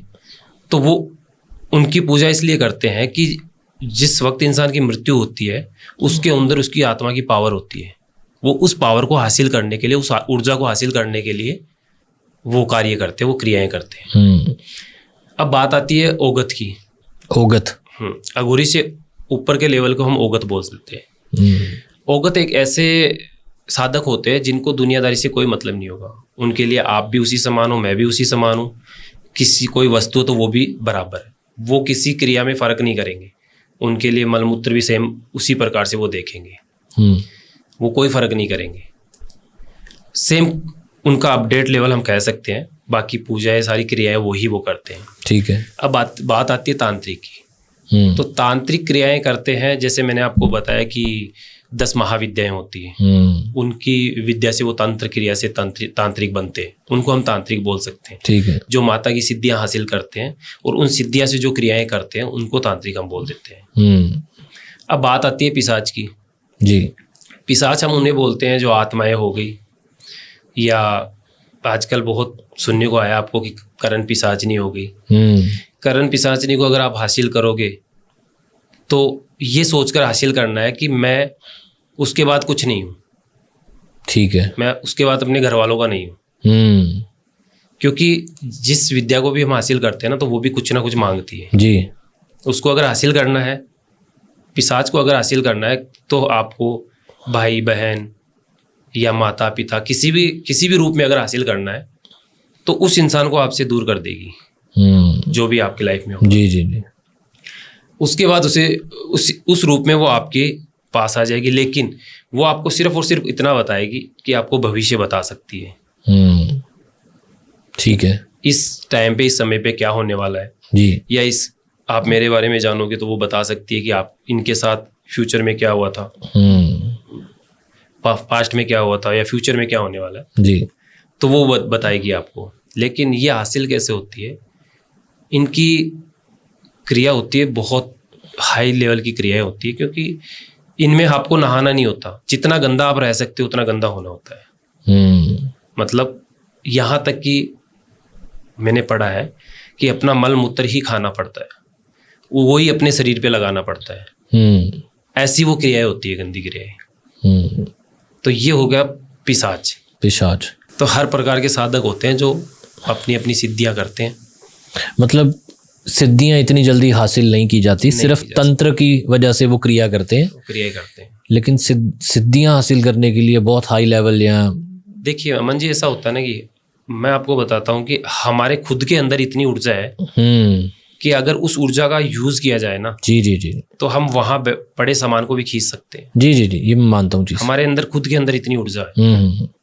इंसान अपनी ऊर्जा को नहीं पहचान सकता। जब आपको किसी भी तरीके की सिद्धि हासिल करनी पड़ती है ना, तो आपका ध्यान जो है ना, वो उस जगह ही होना चाहिए। अगर आप एक बॉल को अंगुली पे टिकाओगे ना, तो अगर आपका ध्यान इधर उधर है तो वो बॉल नहीं टिक पाएगी। वो बॉल तभी टिकेगी जब आप 100% उस बॉल पर और अंगुली पे ध्यान होगा। ये चीज तो है सेम वही सिद्धियों पे कि आप सब कुछ भूल कर और सिर्फ अपना फोकस वहां पे रखोगे ना, तो सिद्धियां तक पहुंच सकते हो। और किसी भी काम को करना है, अगर पूरी ऊर्जा उस काम पे लगा दोगे तो वो काम हो ही जाना है। हम क्या रहते हैं डिस्ट्रैक्टेड, हमें ये इधर भी ध्यान है, उधर भी ध्यान है, इधर भी ध्यान है। तो पावरफुल तो है चीज़। इंग्लिश में इसको मैनिफेस्टेशन का नाम दे दिया गया है कि आप जैसे कोई चीज़, आपको पैसा चाहिए, आपको कहीं कंट्री में घूमने जाना है, आपको किसी से प्यार है, तो कुछ भी आप उसके बारे में ध्यान करोगे तो चीज़ें अपने आप सामने आनी स्टार्ट होगी। अगर आप, इसी को भक्ति कहते हैं, मुझे लगता है कि इसी को भक्ति कहते हैं कि लीन होना कि कोई शिव की भक्ति कर रहा है तो उसके साथ लीन होना। ऐसे नहीं विचार आ रहे भी मैंने घर जाके कपड़े धोने हैं, या कोई भी विचार आना, कि कुछ भी विचार आना, गंदे विचार बहुत ज्यादा आते हैं कईयों को। हाँ, गंदे विचार को आपने गंदे विचार बोला तो मेरे बात दिमाग में आई है जी। होता क्या है कि आजकल कोई भी इंसान अगर किसी लड़की को देखते हैं ना तो उसके दिमाग में सबसे पहले ये विचार आएगा कि ये मेरे पास आ जाए या मुझे मिल जाए, उसका सौंदर्य देखेंगे। जी जी जी। बट उसके दिमाग में ये चीज नहीं है कि एक स्त्री, एक औरत या एक लड़की, ये लड़की से पहले एक माता का रूप है। हम इसकी पूजा करते हैं जी। नवरात्रों के अंदर हम नवमी के दिन, अष्टमी नवमी के दिन कंजका बैठाते हैं। हाँ जी। और उस दिन उनकी पूजा करते हैं, उनके पैर छूते हैं। बट इंसान ये भूल गया है। जब ये सोचता है, ये विचार सोचता है ना, वही इंसान का अंत आ जाता है। वो अपना अंत की ओर जा रहा है। जी जी जी। ये सोचकर, बल्कि अगर हम ये सोचते हैं कि ये हमारी माँ भी हो सकती है, बहन भी हो सकती है, या देवी का रूप है, जी जी जी, तो कुछ गलत नहीं हो। जैसे पंडित जी हमने बात की गलत विचार आने, तो मैंने तो ऐसे देखा शादीशुदा जो होते हैं लोग, उनके मन में भी गलत विचार आते रहते हैं। उनको होता है कि वो पराई स्त्रियों को देख के भी मोहित होते रहते हैं। क्या बात है मेरी हिंदी। सो मैं रिलेशनशिप के बारे में बात करना चाहता हूँ कि अगर कोई लड़का लड़की आपस में प्रेम करता है या एक अरेंज मैरिज होती है, कुंडलियाँ क्यों मिलवानी चाहिए? सबसे पहला मेरा सवाल यही है। यहाँ पे सिख फैमिलीज हैं या कनाडा में या यूएसए में, ठीक है आजकल मानने लग गए, लेकिन काफ़ी होते हैं कि यार कुंडलियाँ क्या मिलवानी है, कि ठीक है ऐसी शादी कर दो, ठीक है हमने कौन सी मिलवाई थी।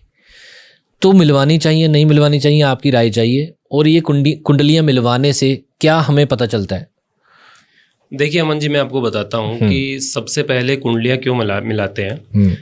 वही चीज़ें मैंने आपको बताई थी कि कुंडली देखकर हमें हर चीज़ का पता लग जाता है कि कब हमारी लाइफ में क्या कुछ होने वाला है। ठीक है। सेम उसी टाइप से रिलेशनशिप का 5वां और 7वां भाव जो होता है, उससे हम देखते हैं कि इनका रिश्ता आगे चलेगा या नहीं। जैसे मान लो कि तो एक लड़का लड़की, एक कपल है, एक रिलेशन में है और वो चाहते हैं शादी करना, तो सबसे पहले हम देखते हैं 5वां और 7वां भाव शुक्र और मंगल को।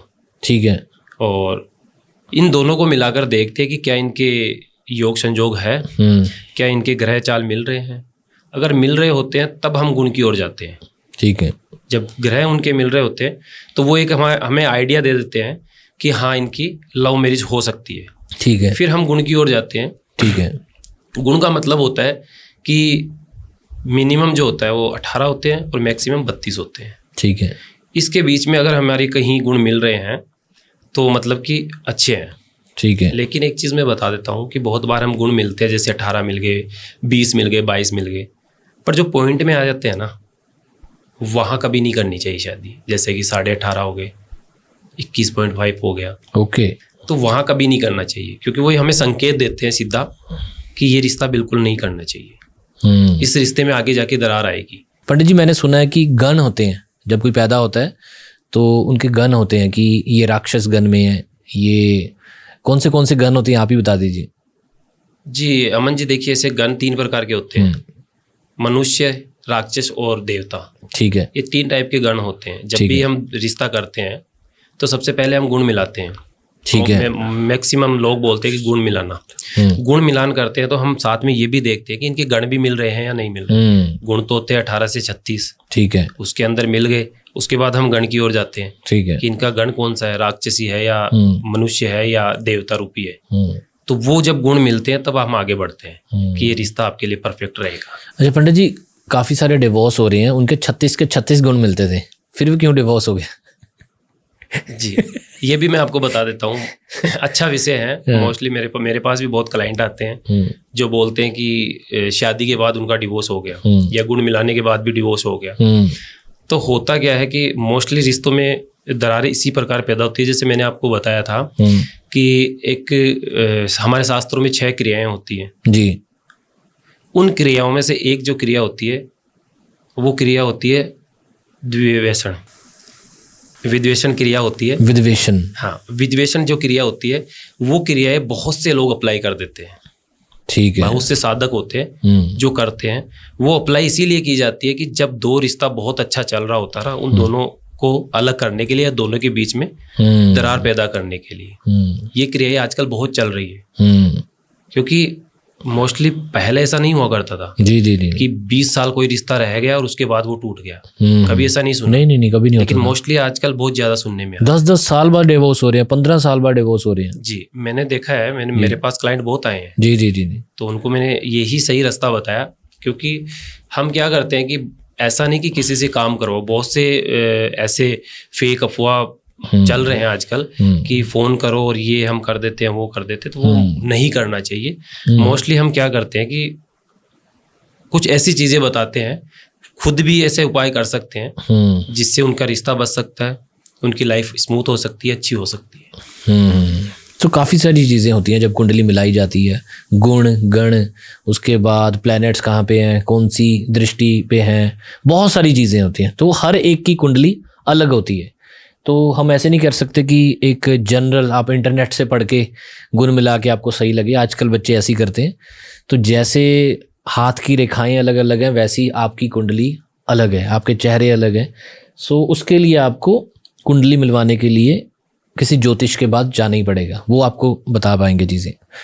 एक पंडित जी, वैसे तो मैंने ये सवाल काफ़ी बार किया हुआ है, लेकिन आप बड़े अच्छे तरीके से समझाते हो।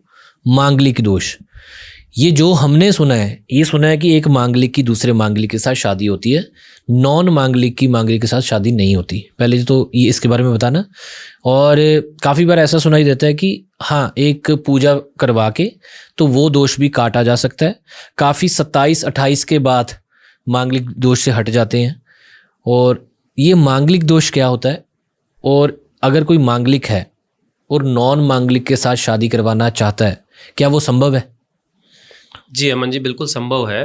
पर ऐसा होता है, देखिए पहले मैं आपको बता देता हूँ कि मांगलिक दोष क्या होता है। जी, जिस वक्त जातक का जन्म हो रहा होता है ना जी, होता है, उस वक्त देखा जाता है कि मंगल कहाँ बैठा हुआ है। मांगलिक दोष जो है वो मंगल से देखा जाता है। ठीक है। और मंगल कहाँ बैठा हुआ उस जगह उस वक्त देखा जाता है। अगर उस वक्त लगन में, जिस वक्त जातक जन्म हुआ और उसके लगन में अगर मंगल बैठा हुआ है, तो उस जातक को मंगल दोष है। ठीक है। हमारे शास्त्रों में माना जाता है कि मांगलिक के साथ अगर शादी की जाए नॉन मांगलिक के साथ, तो वो रिश्ता नहीं चलता, नहीं टिकता जी। उसका रिश्ता मांगलिक के साथ ही करना चाहिए। और अगर हम रिश्ता करते हैं नॉन मांगलिक के साथ, तो वो कैसे करना चाहिए, उसका भी थोड़ा सा शास्त्रों में बताया हुआ है कि अगर कोई मांगलिक इंसान है तो उसका रिश्ता हम पहले जैसे पीपल के वृक्ष के साथ करवा सकते हैं। शिव पुराण में लिखा हुआ जी जी जी। पीपल के वृक्ष से, किसी भी प्रकार के दरख्त के साथ वो रिश्ता करने के बाद हम किसी भी नॉन मांगलिक के साथ रिश्ता कर सकते हैं। या जो मांगलिक दोष है उसको भी काटा जा सकता है पूजाओं के द्वारा। जी जी जी। हाँ, मैंने काफ़ी आजकल तो हमने सिख वेडिंग में भी देखा है जी कि पीपल के साथ शादी करवा दी जाती है जी। या बहुत ऐसी, हर एक के लिए प्रक्रिया अलग है। शिव भगवान के साथ शादी करवा दी जाती है। जी जी जी। तो काफ़ी बार मैंने सुना है। तो ऐसे करके वो काट दिया जाता है दोष। अच्छा पंडित जी, सबसे मैं समस्याएं जान रहा हूँ कि लोगों को क्या क्या समस्याएं हैं, क्योंकि जो देख रहे हैं मुझे लगता है कि उनकी प्रॉब्लम्स डिस्कस हो जाएं, तो इसके लिए उनका पॉडकास्ट ये सक्सेसफुल हो जाएगा। मैंने जो ज़्यादातर, मैं मान के चलूँ अपनी ऑडियंस भी ज़्यादा NRI ऑडियंस है ना, वो जो पेरेंट्स बाहर है ना, अब वो इधर से गए हैं इंडिया से, उनका कल्चर वो पुराना था, बच्चे वहाँ पे पैदा हुए हैं, उनका कल्चर डिफरेंस हो गया। अब वो अपने माता पिता की बात नहीं मानते। रिस्पेक्ट करते हैं बच्चे, लेकिन उनको लगता है कि शादी करवानी ज़रूरी नहीं है एक तो, और करवा लेंगे 30-35 के हो गए हैं भी, इतना ज़रूरी नहीं है बच्चे पैदा करना, ये तो एक रीत चल रही है, लोग इसमें फंसे हुए हैं। तो ये बच्चों का आजकल मानना है।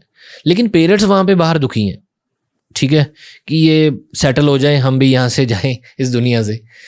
सो पंडित जी, आपके पास भी काफ़ी फ़ोन आते होंगे कि बच्चे कहना नहीं मानते, उनसे कहना कैसे मनवाया जाए। और बाहर ना रिलेशनशिप ज़्यादा चलते नहीं हैं, लोगों के मन इतने वैसे हो गए हैं कि टिकते नहीं है रिलेशनशिप। इसके बारे में मैं आपके विचार जानना चाहता हूँ। देखिए, मैं सबसे पहले तो आपको बता देता हूँ कि बच्चे आजकल माँ बाप का कहना नहीं मानते हैं। वो क्यों नहीं मान रहे हैं?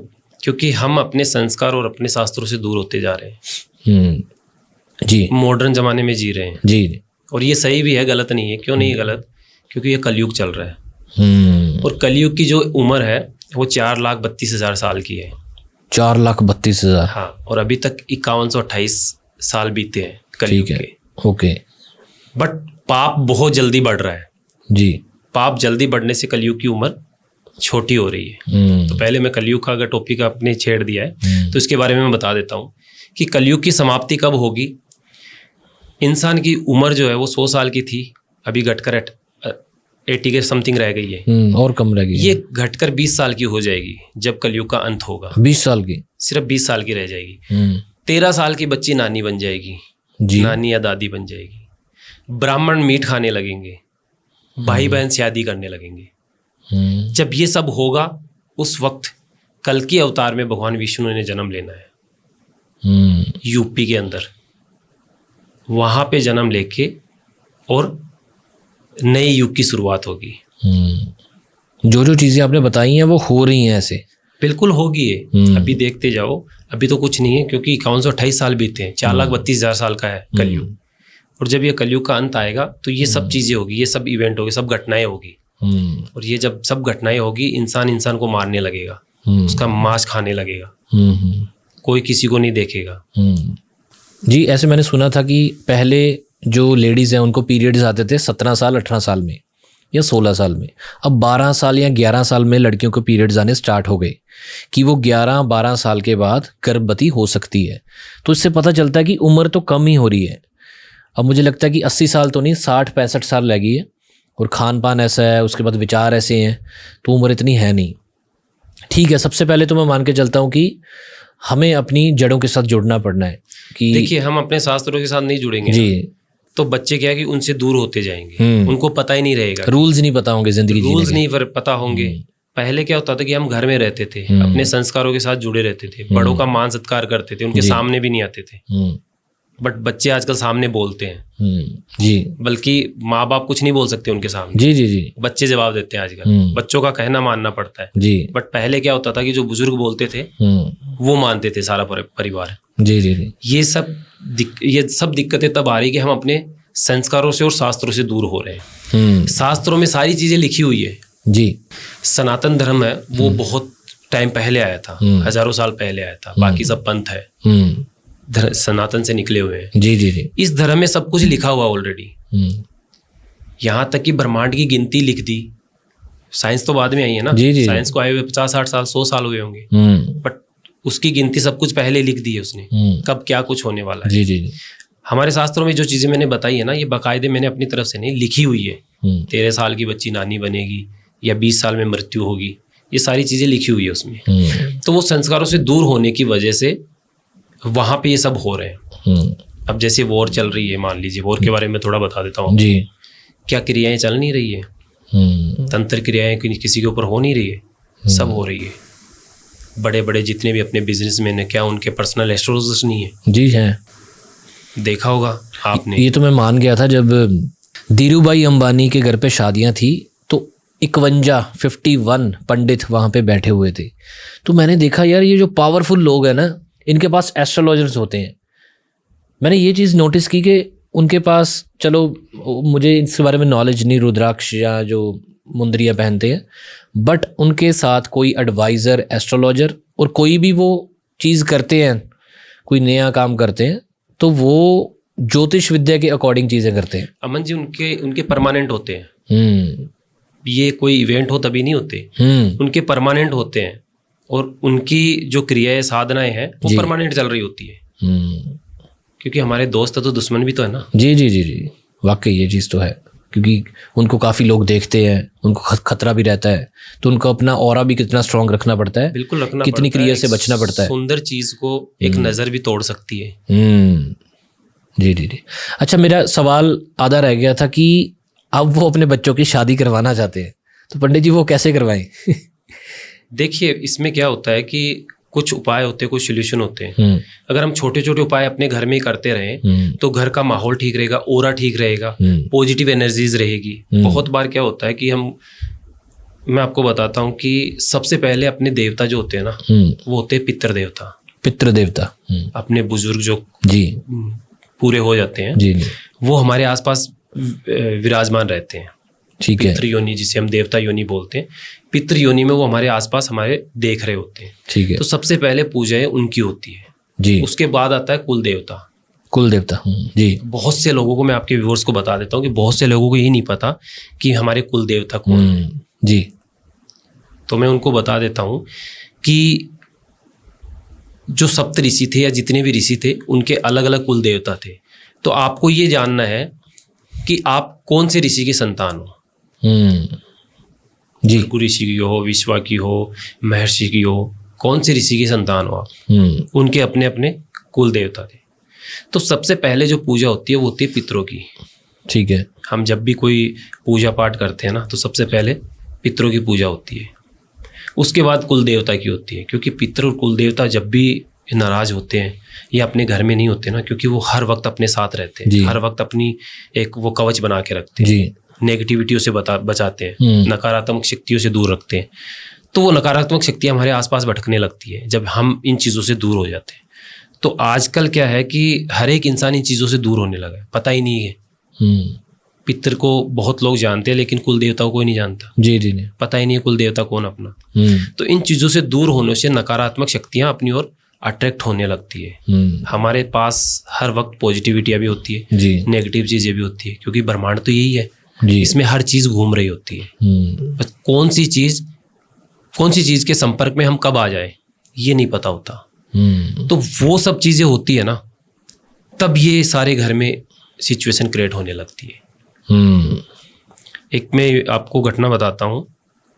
बाहर के क्लाइंट थे, उनकी एक छोटी सी बच्ची थी। ठीक है जी। कोई 5-6 साल की। अब वो बच्ची क्या करती थी, वो उन्होंने मुझे फ़ोन किया और बताया जी। वो क्या करती कि अपने आप को काटती थी यहाँ पे और खून निकाल लेती थी। अकेली बैठी रहती थी, पूरे दिन कमरे में बैठी रहेगी, ना किसी से बात करना ना कुछ, और सिर्फ अपने आप को खाना। ठीक है। 4-5 साल की बच्ची थी जी। वो ये है कि वो ज़्यादा अपने आप को नुकसान नहीं पहुंचा सकती थी, पर जहाँ तक होता था वो अपने आप को नुकसान पहुंचाती थी। ठीक है। क्यों करती थी ऐसे? वो इस वजह से करती थी कि उसके ऊपर नकारात्मक ऊर्जाओं का साया था। वो क्रियाएं ऐसी थी उसके ऊपर, जिन क्रियाओं की वजह से, क्योंकि बच्चे और बुजुर्ग वो बहुत जल्दी इन चीज़ों के संपर्क में आते हैं, क्योंकि उनकी ऊर्जा जो होती है ना वो बहुत कम होती है, बहुत लो होती है। तो ऐसी चीज़ों के संपर्क में बहुत जल्दी आ जाते हैं। अच्छा पंडित जी, ये बताइए हमें अपनी ऊर्जा सही रखने के लिए, मतलब जनरल सभी लोग घर में क्या करें कि ऐसी क्रिया या ऐसी नेगेटिव एनर्जी उनके पास ना आए? वैसे तो चलो जिन पे हावी है उनको तो पूजा करवानी पड़ेगी, उनके लिए तो एक प्रॉपर पूजा या क्रिया होगी, उनकी कुंडली देखनी पड़ती है। लेकिन एक होता है जनरल, सभी अपने घर में एटलीस्ट 2-3 चीज़ें क्या करें? देखिए, ऐसी क्रियाएं पहली बात तो कि बिना गुरु के नहीं करनी चाहिए, क्योंकि ये क्रियाएं अगर हमें फ़ायदा देती है तो नुकसान भी पहुंचा सकती है जी। क्योंकि पहली बात तो ये क्रियाएं जब आप करने बैठोगे ना तो आप मोस्टली 2-3 दिन में ही छोड़ दोगे इसे। क्योंकि जब भी ऐसी चीज़ें आती है ना तो वो आपका एक तरह से एग्ज़ाम लेती है, परीक्षा लेती है कि आप कर पाओगे या नहीं कर पाओगे, आप इस काबिल हो या नहीं हो जी। तो वो जो भय, वो जो डर है, वो डर दिखाती है। तो उस डर को अगर आप झेल पाए तो ही आप आगे बढ़ सकते हो, नहीं तो आप झेल ही नहीं पाओगे मोस्टली। तो वहीं से आप छोड़ दोगे उस क्रिया को जी जी। लेकिन एक आम व्यक्ति घर में अपने आप को पॉजिटिव रखने के लिए, घर की एनर्जी को पॉजिटिव रखने के लिए आप महामृत्युंजय का जाप कर सकते हो। ओम त्र्यंबकम यजामहे सुगंधिम पुष्टिवर्धनम उर्वारुकमें वंदनात् मृत्युं मोक्षयिमामृतात्। ये मंत्र से तो मुझे डर लगता है, पता नहीं क्यों। नहीं, ये भगवान शिव का मंत्र है। अच्छा, इस मंत्र को काफी सीरियल वगैरह में यूज किया गया है। ये घर में रोग दोष काटने के लिए होता है। आप ओम हीम नमः का जाप कर सकते हो, हनुमान चालीसा का पाठ कर सकते हो। आप मंत्र से क्यों डर रहे हो? जैसे आपने मुझे बोला मंत्र से मुझे डर लगता है। क्योंकि हमें बचपन में ये मंत्र, एक एपिसोड आता था हॉरर वीडियो का, उसमें ये मंत्र का जाप होता था, तो वो इस हिसाब से उसकी वाणी या कंपोजिशन की गई थी कि वो डरावनी लगती थी। देखो अमन जी, मोस्टली यही चीजें हो रहे हैं। हमारे शास्त्रों से बच्चों का दूर होना ये कारण है, क्योंकि हमारे शास्त्रों को गलत प्रेजेंट किया गया है, गलत दिखाया गया है। अगर हम सही दिशा में दिखाए और सही दिशा में उनको यूज करें ना, तो आपको कोई भी चीज पढ़ने की जरूरत नहीं है, इतना कुछ ज्ञान है उनके अंदर। आपको मैं सुना भी देता हूँ वो मंत्र। काफी सारे लोगों ने सुना होगा ये मंत्र और उससे डरते होंगे वो। तो पंडित जी से पूछते हैं कि ये जो मंत्र है ये पॉजिटिव है कि नेगेटिव है? पंडित जी, एक सीरियल आता था जिसमें भूतों की कहानियां दिखाई जाती थी, उन्होंने उसके टाइटल में ये मंत्र का जाप रखा था और उसको ऐसे जाप रखा था कि वो डर का माहौल देता था। मैं आपको सुनाता हूँ।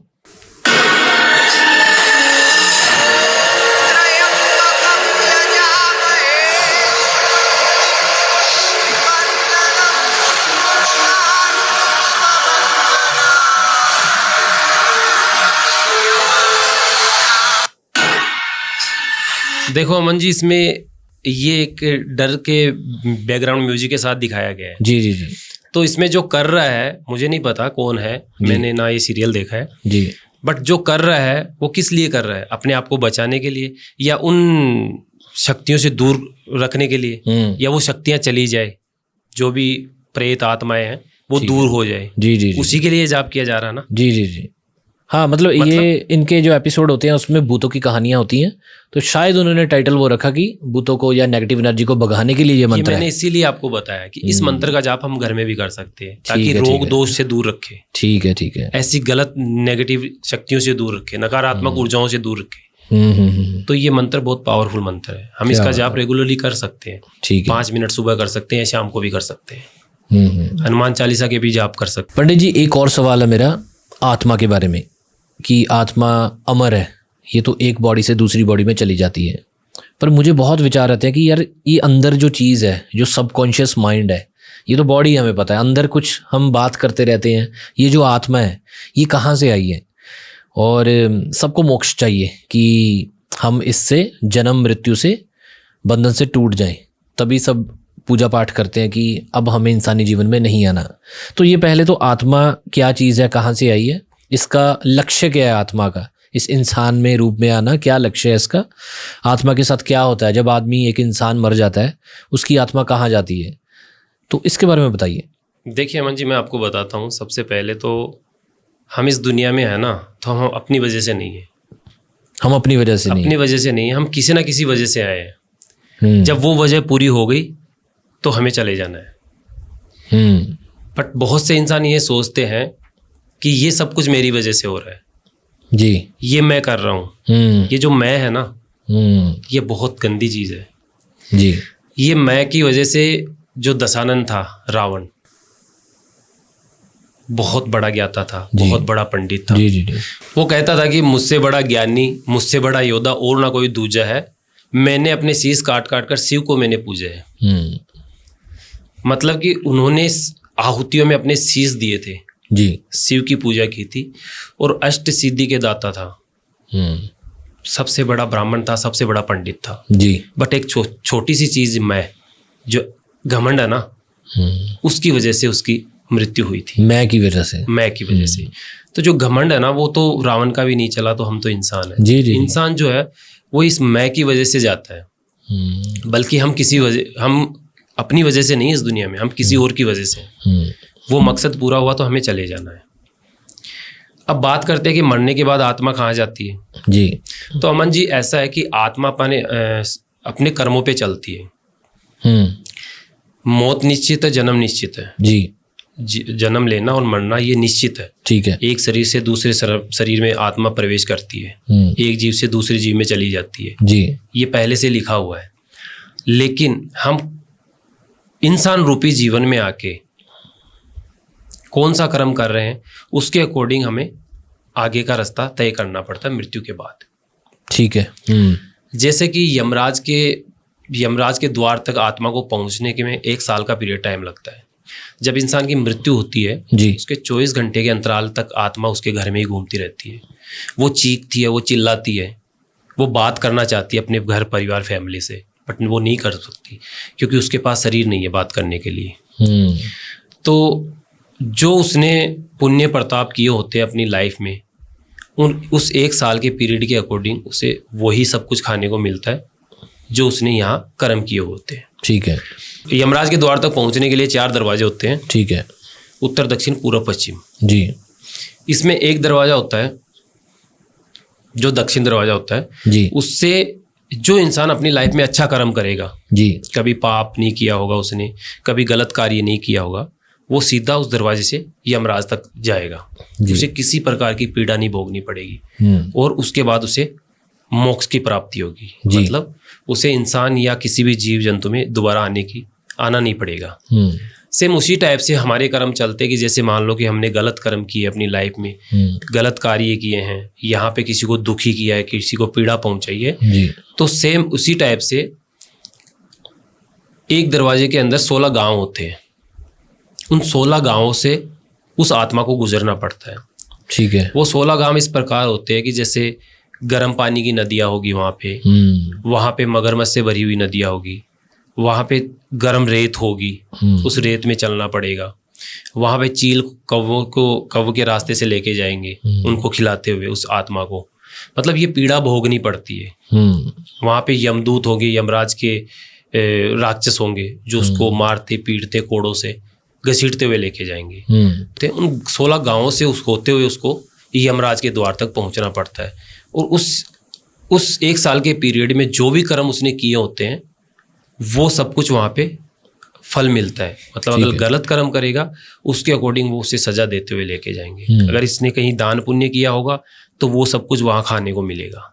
तभी बोलते हैं ना कि इंसान रूप में अगर आए हो तो भूखे को भोजन खिलाओ, गरीब को दान दो, या जितना पुण्य हो सकता है उतना पुण्य करो, क्योंकि ये हमें उस यमराज वाले रास्ते में मिलते हैं सारा कुछ। ये गरुड़ पुराण में भी ऐसी चीजें लिखी हुई है ना। सो ये है आत्मा। अच्छा, मैंने सुना है कि काफ़ी मोह माया त्याग के, अपने माता पिता को त्याग के मोक्ष के लिए सन्यासी हो जाते हैं। क्या उनको असली ज़िंदगी पता चल जाती है कि हम ज़िंदगी में क्या करने आए हैं? क्या मोक्ष की प्राप्ति हो सकती है? मेरा सवाल ये है। देखिए अमन जी, मोक्ष की प्राप्ति सिर्फ सन्यासी बनने से नहीं होगी, या सन्यासी बनना ही एक मोक्ष की प्राप्ति नहीं है। क्योंकि भगवान ने आपको भेजा है यहाँ कर्म करने के लिए जी।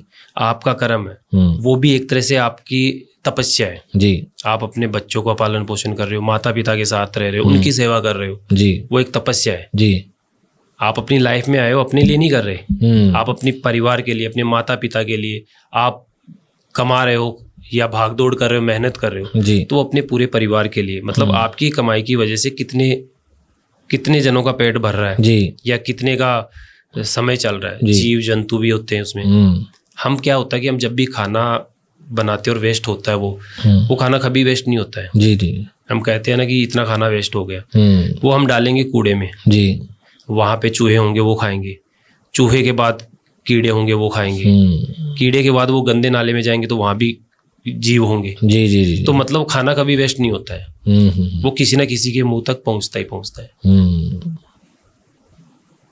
तो वो भी एक तपस्या है कि लाइफ में आकर ये सन्यासी बनना या साधना करना ये तपस्या नहीं है।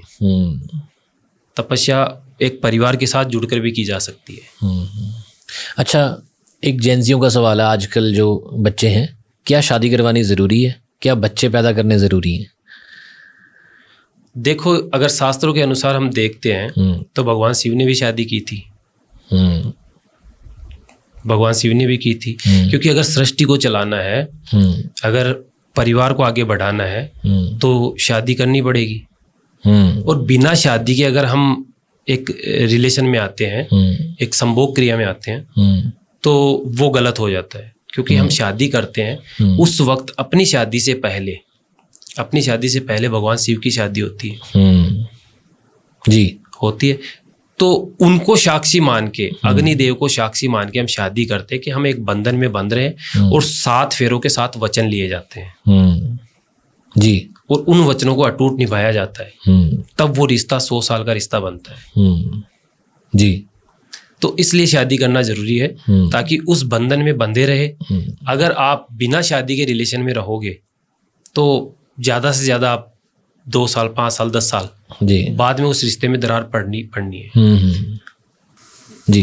तो शादी एक वो सर्टिफिकेट है कि जो आपको बंधन में बांध देता है कह सकते हैं ये। हाँ, हम सात्विक तरीके से अगर देखें ना तो शादी हमारे शास्त्रों में लिखी हुई है। और पहले क्या होता था कि शादियां मंदिरों में होती थी जी। आजकल घर में पैलेस वगैरह चलने लग गए, लेकिन साउथ साइड में अगर आप देखोगे ना तो आज भी शादियां मंदिरों में होती हैं। क्यों? क्योंकि हम उन देवताओं को साक्षी मानते हैं वहाँ पे जी, जी, जी। एक गवाह बनाते हैं, उनके सामने हम प्रण लेते हैं कि हम शादी कर रहे हैं, इस बंधन को हम पूरी जिम्मेदारी के साथ निभाएंगे। कभी किसी को दुख आएंगे तो दुख में साथ खड़े रहेंगे, ये 7 फेरों के वचन में।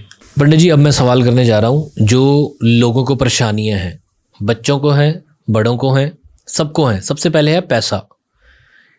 पैसा कमाने में पूरी उम्र निकल जाती है, ना जुड़ता है। काफ़ी लोग बना जाते हैं, हमें लगता है कि अमीर और अमीर हो रहा है, कि हम वहीं के वहीं हैं। सबसे पहले कि ये पैसा कैसा कमाया जाए? क्या ज्योतिष विद्या में ये पता चल जाता है कि हम किस काम के लिए बने हैं? क्योंकि काफ़ी लोग जिस काम के लिए बने हैं उसके ऑपोजिट कोई और काम करते रहते हैं सारी ज़िंदगी। उनको पता ही नहीं चलता कि उसमें ये टैलेंट है। तो ज्योतिष विद्या के, एस्ट्रोलॉजी के अकॉर्डिंग बताइए कि किसके लिए क्या काम सुटेबल है, कि प्लैनेट्स कैसे बताते हैं कि आपके लिए ये वाला काम बेटर रहेगा। जैसे किसी ने रेस्टोरेंट खोलना है, उसके लिए फूड वाला है। किसी का बृहस्पति है तो ज्वेलरी का काम है। तो एक पैसे की समस्या सबको है, सबको पैसा चाहिए। देखिए अमन जी, ऐसा होता है ना कि बहुत बार क्या होता है कि हम कुंडली देख लेते हैं और कुंडली में देख के हमें पता लग जाता है कि हमें ये कार्य करना चाहिए, रेस्टोरेंट खोलना चाहिए, जैसे आपने बताया जी। लेकिन रेस्टोरेंट खोलना तो चाहिए, पर मोस्टली लोग है ना, जैसे कि रेस्टोरेंट खोलना कहाँ है ये नहीं पता होता जी। क्योंकि समय और जगह दोनों का भी मिलान होना जरूरी होता है। अगर वो मिलान ना करे ना तो वो जगह हमें, वो बिजनेस हमें नुकसान भी दे सकता है जी। होता क्या कि जैसे मान लो कि यहाँ पे बिजनेस हमें करना है इंडिया में, लोग जाके करते हैं बाहर जी। अब जब वो बाहर जाकर करेंगे तो वो जगह चेंज हो गई ना, तो वहाँ का तो ओरा और हो गया जी, वहाँ की चीज़ें और होगी जी। इसके लिए अच्छे है कि हम छोटे छोटे उपाय कर सकते हैं। जैसे हल्दी की गांठ हो गई, सुपारी हो गई पूजा वाली जी, और मोली हो गई, ये सब लेकर एक लाल कपड़े में बांध कर, और जहाँ हम बिजनेस कर रहे हैं उसका जहाँ भी हम पैसे वगैरह रखते हैं उस जगह रख दिया जाता है। लाल कपड़े में बांध के आप रखोगे तो उस बिजनेस पे जो भी एक नेगेटिव ओरा होगा ना वो बिल्कुल खत्म हो जाएगा, तो वो बिजनेस भी रन करने लगेगा अच्छे से। तो ऐसे छोटे छोटे उपाय हम करके अपने आसपास की जो भी चीज़ें, नेगेटिव चीज़ें या कुछ भी, किसी भी प्रकार की परेशानी है, उन परेशानियों को दूर कर सकते हैं। ठीक है पंडित जी, मैं इतना तो समझता हूँ कि हर एक बंदे के लिए एक अलग कार्य बना है। जैसे मेरा काम है कि मैं मीडिया लाइन का हूँ, तो शायद मेरी कुंडली में शायद हो कि मैंने इसमें ही आना था, क्योंकि मैं खुश हूँ अपने काम से। काफ़ी लोग ना जैसे बैंक में जॉब कर रहे हैं, वो खुश नहीं होते अपने काम से, वो कर रहे हैं पैसे के लिए। तो उनको होता है कि शायद मैं ये कर लूँ, वो कर लूँ, और उनके लिए बताएं, उनकी प्रॉब्लम के लिए बताएं कि जो जॉब करना चाहते हैं या जिनका काम कारोबार सेट नहीं आ रहा, वो अपनी ज़िंदगी में क्या करें। देखिए मैं बता देता हूँ कि जो कार्य कर रहे हैं उस कार्य को मत छोड़िए आप, उस कार्य को कभी मत छोड़िए, क्योंकि अगर वो कार्य अब जहाँ से इनकम हो रही है वो काम अगर आप छोड़ दोगे तो वही बात की फाइनेंशियल स्थिति डाउन हो जाएगी जी जी जी। वो डाउन हो जाएगी तो फिर वापस उठ नहीं पाओगे। तो इसके लिए आप एक काम कर सकते हो।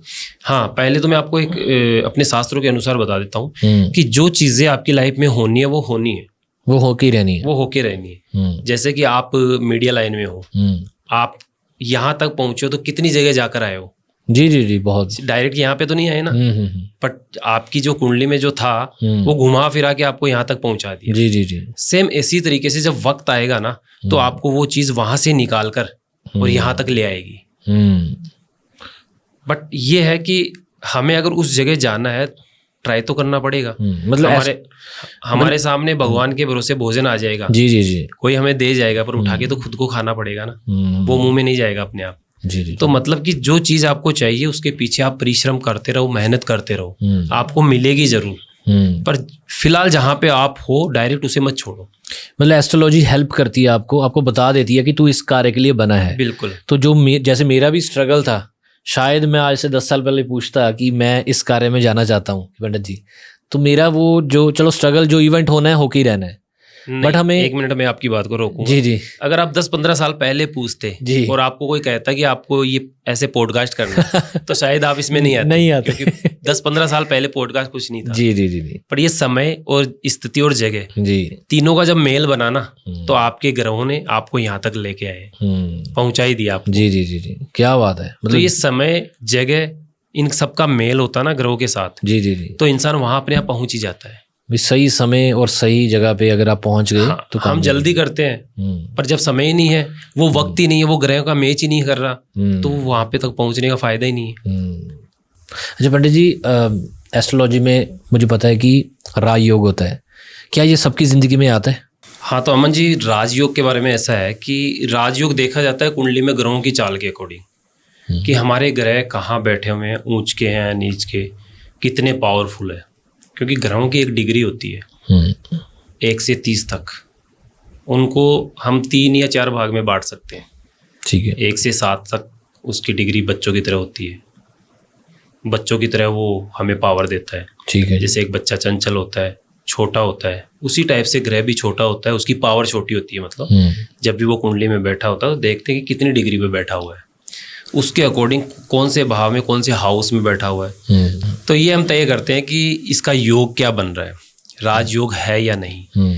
सबसे पहले देखते हैं कि 1 से 7 तक और 7 से 15 तक जब देखते हैं हम, तो वो होता है पूरा यंग अवस्था में। जैसे बच्चा होता है, उसके बाद अडल्ट हो जाता है इंसान। जब वो अडल्ट होता है तब वो अपनी पूरी पावर में होता है, यानी 7 से 15 और 15 से 21 तक। ठीक है। और 21 के बाद वो बुजुर्ग हो जाता है। तो बच्चा और बुजुर्ग इतनी पावर नहीं दिखा सकते। जी जी जी। बट वो अडल्ट जब यंग अवस्था में होता है तो वो ग्रह अपनी पूरी पावर दिखाता है। तो ये डिग्रियां देखकर हम एक मैप बनाते हैं और उससे तय करते हैं कि इनकी लाइफ में ये राजयोग है या नहीं। दूसरी बात, हम राहु से बात करते हैं। तो राहु एक ऐसा ग्रह है जो परंपरा तोड़ने वाला ग्रह है। ठीक है। जैसे कि अपनी परंपरा है, मान लीजिए कि अपनी फैमिलीज में लव मैरिज ये सब नहीं होती। चलो आज तो नॉर्मल हो गई, बट आज से अगर 100-50 साल पहले जाएंगे तो ऐसा नहीं होता था। तो वो एक परंपरा नहीं थी। राहु क्या करता है कि अगर आपके 7वें 5वें भाव में बैठा हुआ है तो वो उस परंपरा को तोड़ेगा। राहु दिखाता है वो उस परंपरा को तोड़कर आपकी शादी करवाएगा। अगर 10वें भाव में बैठा हुआ है तो वो आपको राजयोग दिलाएगा। मंगल अगर उसके साथ बैठा हुआ है तो डेफिनेटली आप किसी भी सेक्टर में, राजनेता सेक्टर में या आप राजनीतिक सेक्टर में जाके चुनाव लड़ेंगे तो आपको विजय बनाएगा। वो वहां पे राज दिलाएगा।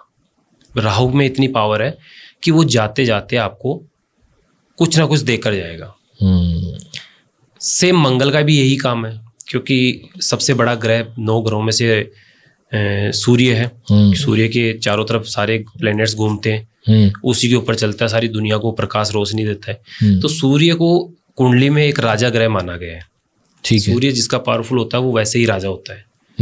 अब सूर्य का काम क्या है, राजा काम थोड़ी करता है। राजा तो प्रजा को, जी, सेनापति को ऑर्डर करेगा। सेनापति कौन है, इसमें मंगल को बताया गया है। मंगल की पावर दूसरे नंबर की होती है। ठीक है। मंगल अगर साथ में बैठा हुआ है ना तो डेफिनेटली वो राज करवाएगा आपको। चाहे जरूरी नहीं कि आप राजनेता ही बने, आप एक ओहदे पे बैठोगे ना तो वहां भी आपका राज ही होगा। मतलब ये हो गया सिंपली कि जहां आप जॉब भी कर रहे हैं तो 10-15 बंदे आपके नीचे काम करने वाले हो, वहां भी आपका ऑर्डर चलेगा। तो इस तरीके से कुंडलियां देखकर हम बताते हैं।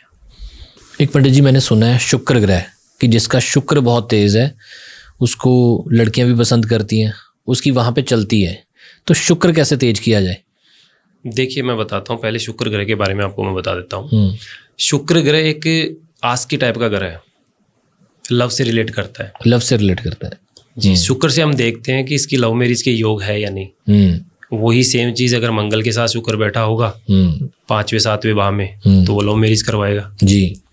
शुक्र क्या करता है कि एक ओरा बनाता है इंसान का। आपको आपका ओरा ऐसा बना देगा कि कोई भी इंसान आपको देखेगा ना तो वो आपको पसंद करेगा, आपकी तरफ अट्रैक्ट होगा।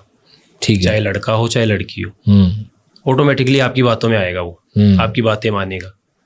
इसका मतलब ये नहीं कि सिर्फ शादी करना, इसका मतलब ये भी हो सकता है कि किसी के साथ ज्यादा प्यार पड़ना। मतलब कि हम 5 लोग बैठे हुए जैसे मान लो, तो सबका ध्यान आपके ऊपर जाना, ये एक आपका ओरा बनाता है शुक्र। तो शुक्र इस टाइप का ग्रह है। हाँ, मतलब ये सिर्फ प्यार में नहीं, मतलब बिजनेस में भी तैयार क्यों होते हैं हम जी, ऑफिस में काम पे तैयार क्यों होके जाना चाहिए। वो इसीलिए होता है कि जिसका शुक्र तेज होता है ना, वो अगर बॉस के सामने भी जाएगा ना तो बॉस भी 10 बंदों में से उसी की बात सुनेगा। जी जी जी जी, किसी और की नहीं। अट्रैक्टिव होता है, करता है, वो अट्रैक्ट करता है, उसका ओरा ऐसा बना देता है। एक छोटा सा सवाल है, और राहु केतु पिक्चर भी बनी है अभी, ये राहु केतु का क्या खेल है कि राहु केतु एक साथ हो गए, हम दोस्त भी होते हैं, ये राहु केतु एक साथ हो गए, अब तो काम खराब होना है। देखिए, ये तो चलो बात कर रहे हो राहु केतु एक साथ हो गए, पर कुंडली में अगर देखें ना तो राहु केतु कभी एक साथ नहीं है। राहु और केतु वैसे एक ही राक्षस था। जब समुद्र मंथन हो रहा था जी, उसमें एक राक्षस ने अमृत पी लिया था। ठीक है। जिस राक्षस ने अमृत पिया था उसी वक्त, क्योंकि राक्षस अगर अमर हो गया तो वो तो सृष्टि का नाश कर देगा, भगवान विष्णु ने अपने चक्कर से उसकी गर्दन अलग कर दी थी। जब गर्दन अलग की तो उस गर्दन का नाम राहु पड़ा और उस धड़ का नाम केतु पड़ा। अच्छा। और वो कभी भी साथ नहीं होंगे। ठीक है। अगर पहले भाव में राहु बैठा तो 7वें भाव में केतु होगा, वो उसके अपोजिट मिलेगा हमेशा। 7 भाव छोड़कर, 7 हाउस छोड़कर मिलेगा। 12 हाउस होते हैं टोटल। जी जी जी। 12 हाउस में से हमेशा 7वें भाव में वो होगा, उसके सामने बैठा मिलेगा। अगर पहले में है तो दूसरा 7वें में होगा। 7वें में होगा। ठीक है, ठीक है। और इन दोनों के बीच में जब सारे ग्रह आ जाते हैं ना तो उसको बोलते हैं काल सर्प दोष। ओके। यानी राहु और केतु के बीच में सारे ग्रह फंस गए जी। मतलब इसको काल सर्प दोष है। हम्म। और काल सर्प दोष जिस व्यक्ति को होता है ना, वो व्यक्ति अगर कोई बिजनेस करेगा तो उसमें लॉस खाएगा, सेहत से वो कमजोर रहेगा, उसको दुख पीड़ा नॉर्मली आते रहेंगे। तो इस तरीके के योग संजोग बनते हैं। तो इसलिए काल सर्प की पूजा की जाती है। ठीक है। ये हमारे महाकाल, उज्जैन में महाकाल में भी होती है काल महादेव की पूजा, जो काल सर्प दोष के लिए मानी जाती है। वैसे तो 12 ज्योतिर्लिंग पे होती है। तो ये राहु केतु ऐसा चक्कर बना था। अब केतु क्या है कि केतु देख नहीं सकता क्योंकि उसके पास धड़ है जी। ठीक है ना। ठीक है। धड़ है तो वो चाहता है कि मुझे देखना है, देखना है, पर वो देख नहीं सकता। इसलिए अगर आपका केतु पावरफुल होगा ना तो वो आपको दुनिया से दूर करेगा। ठीक है। क्योंकि वो देख नहीं सकता ना, तो वो आपको खींचता हुआ ले जाएगा। वो इंसान क्या सोचेगा, नहीं मुझे धन दौलत चाहिए नहीं, मुझे तो बस भगवान का नाम लेना है, आध्यात्मिक की ओर चला जाएगा वो। ठीक है, ठीक है। जिसका केतु पावरफुल होगा, जिसका राहु पावरफुल होगा, वो उसको सब कुछ दिला देगा। वो उसको राजयोग दिला देगा, राजा बना के रखेगा, हर चीज उसकी डिमांड पूरी होगी। बट लोग डरते हैं। जी, मैं ये चीज़ें समझ पा रहा हूँ। काफ़ी लोग बुढ़ापे में स्पिरिचुअल हो जाते हैं, तो काफ़ी प्लैनेट्स क्योंकि हमारे पूरी ज़िंदगी में चेंज होते हैं ना, हर साल चेंज होते हैं कि हर 5वें 7वें साल चेंज होते हैं? देखिए ग्रहों की चाल जो है जी वो अलग अलग है। सबसे पहले हम अपनी कुंडली देखते हैं ना, जी, तो ग्रह तो एक मैप बन गया जी। जब हमने जन्म लिया उसी टाइम समय अपनी कुंडली बन गई और वो एज इट इज वैसे ही रहनी है। ठीक है। फिर हम देखते हैं महादशाएं। महादशाएं जैसे 18 साल की होगी राहु की, चंद्रमा की होगी, सूर्य की 7 साल की होगी, ऐसे इनकी महादशा होती है जी। वो महादशाएं देखते हैं कि कब आ रही है, लाइफ में एक बार आएगी। जब वो महादशा आती है तो उसके अकॉर्डिंग हम देख पाते हैं। उसके बाद अंतरदशा देखते हैं, विषोत्तरी दशा देखते हैं। उससे हमें एग्जैक्ट पता लग पाता है कि किस साल में, किस महीने में, किस दिन कौन सा इवेंट होने वाला है। ये चीज़ें देखकर एक आइडिया लग जाता है। ठीक है। अच्छा पंडित जी, 2026 साल माना जाता है कि ये शोहरत वाला, सबकी कामयाबी वाला साल है, और बृहस्पति का साल है ये? नहीं, ये सूर्य का साल है। सूर्य का साल है ये। 2026 के बारे में 2026 कितने नंबर बनते हैं? 2026 1 2 3 4 5 6 7 8 9 10। 10 का कितना हुआ योग? एक हो गया। एक जो है वो सूर्य से रिलेट करता है। ठीक है। सो सूर्य का साल है ये। सूर्य का साल है ये। और जो सूर्य का साल है ना, उसको कोई जीत नहीं सकता, ना ही किसी के अकॉर्डिंग ये साल चलेगा। सूर्य अपनी पावर दिखाएगा। जितने ये युद्ध वगैरह हो रहे हैं जी जी जी, ये सारे सूर्य के साल में होंगे, क्योंकि सूर्य अपनी पावर दिखा रहा है ना। जी जी जी जी। और सूर्य की पावर के आगे कोई टिक नहीं सकता। जी जी जी। तो वो वैसे ही काम करेगा जैसे उसका साल है या जैसे उसका नेचर है। मतलब ये साल पॉजिटिव रहेगा कि थोड़ा ठीक ठाक रहेगा? ये नेगेटिव रहने वाला है। सब नेगेटिव रहने वाला है। मुझे लगता है कि बहुत ऐसे पैसे वाला रहेगा। यहाँ देखिए, किसी पर्सनल के लिए सोचे तो एक व्यक्ति को सोचकर नहीं सोच सकते। पूरे देश के लिए, पूरे वर्ल्ड के लिए सोचना पड़ता है कि सूर्य का साल वर्ल्ड के लिए क्या करेगा। जी जी जी। तो आप देख ही पा रहे हो फिलहाल क्या जी चल जी रहा जी है। शुरुआत मार्च महीना खत्म होने को नहीं आ रहा था, तो अभी अप्रैल स्टार्ट हुआ है। जी, दोबारा लॉकडाउन की बातें होने लगी। जी जी जी जी। सूर्य का साल है। सूर्य अपनी पावर पूरी दिखा रहा है इस वक्त, और इस साल ऐसा ही चलता रहेगा। 2026। अच्छा, एक और प्रॉब्लम थी लोगों की, जिनकी प्रॉपर्टी की बात कर रहा हूँ। हर जगह प्रॉपर्टी का ना बात चल रही है। मोहाली में भी प्रॉपर्टी के रेट्स बहुत बढ़ गए हैं, गुड़गांव में या बाहर कनाडा ब्रैम्पटन में। अच्छा, लोगों के पास प्रॉपर्टी खरीदी हुई है। अच्छा, इसमें ना 2-3 प्रॉब्लम्स हैं। प्रॉपर्टी में जिन लोगों ने ख़रीद रखी है उनकी बिक नहीं रही है, कि वहीं पे पिछले 2-3 साल से स्टक है, और काफ़ी प्रॉपर्टी कोई लेना चाह रहा है तो वो ले नहीं पा रहा उस हिसाब से, पैसे भी या सब चीज़ें हैं लेकिन काम बनता बनता रुक जाता है। ये प्रॉपर्टी रिलेटेड पंडित जी बताइए कि जो प्रॉब्लम्स आती हैं क्यों आती हैं और इसका समाधान क्या है। देखिए, मैं आपको बता देता हूँ कि प्रॉपर्टी जो है वो नहीं बिकने का कारण होता है कि आजकल मार्केट में जो है वो उतार चढ़ाव बहुत है जी। लेकिन अगर आप चाहते हो कि इसका कोई सोल्यूशन मिले या कोई समाधान मिले तो हम ऐसा कर सकते हैं कि अपनी कोई भी प्रॉपर्टी है जी, उसके अंदर हम एक कलश लेंगे, कलश के अंदर दूध डालेंगे, दूध डाल के उसको कपड़े से या किसी भी चीज़ से बंद करके और मोली की जो होती है वो 7 बार लपेट देंगे। ठीक है। लपेट कर और उस ज़मीन के अंदर उसे उल्टा गड़ा देंगे।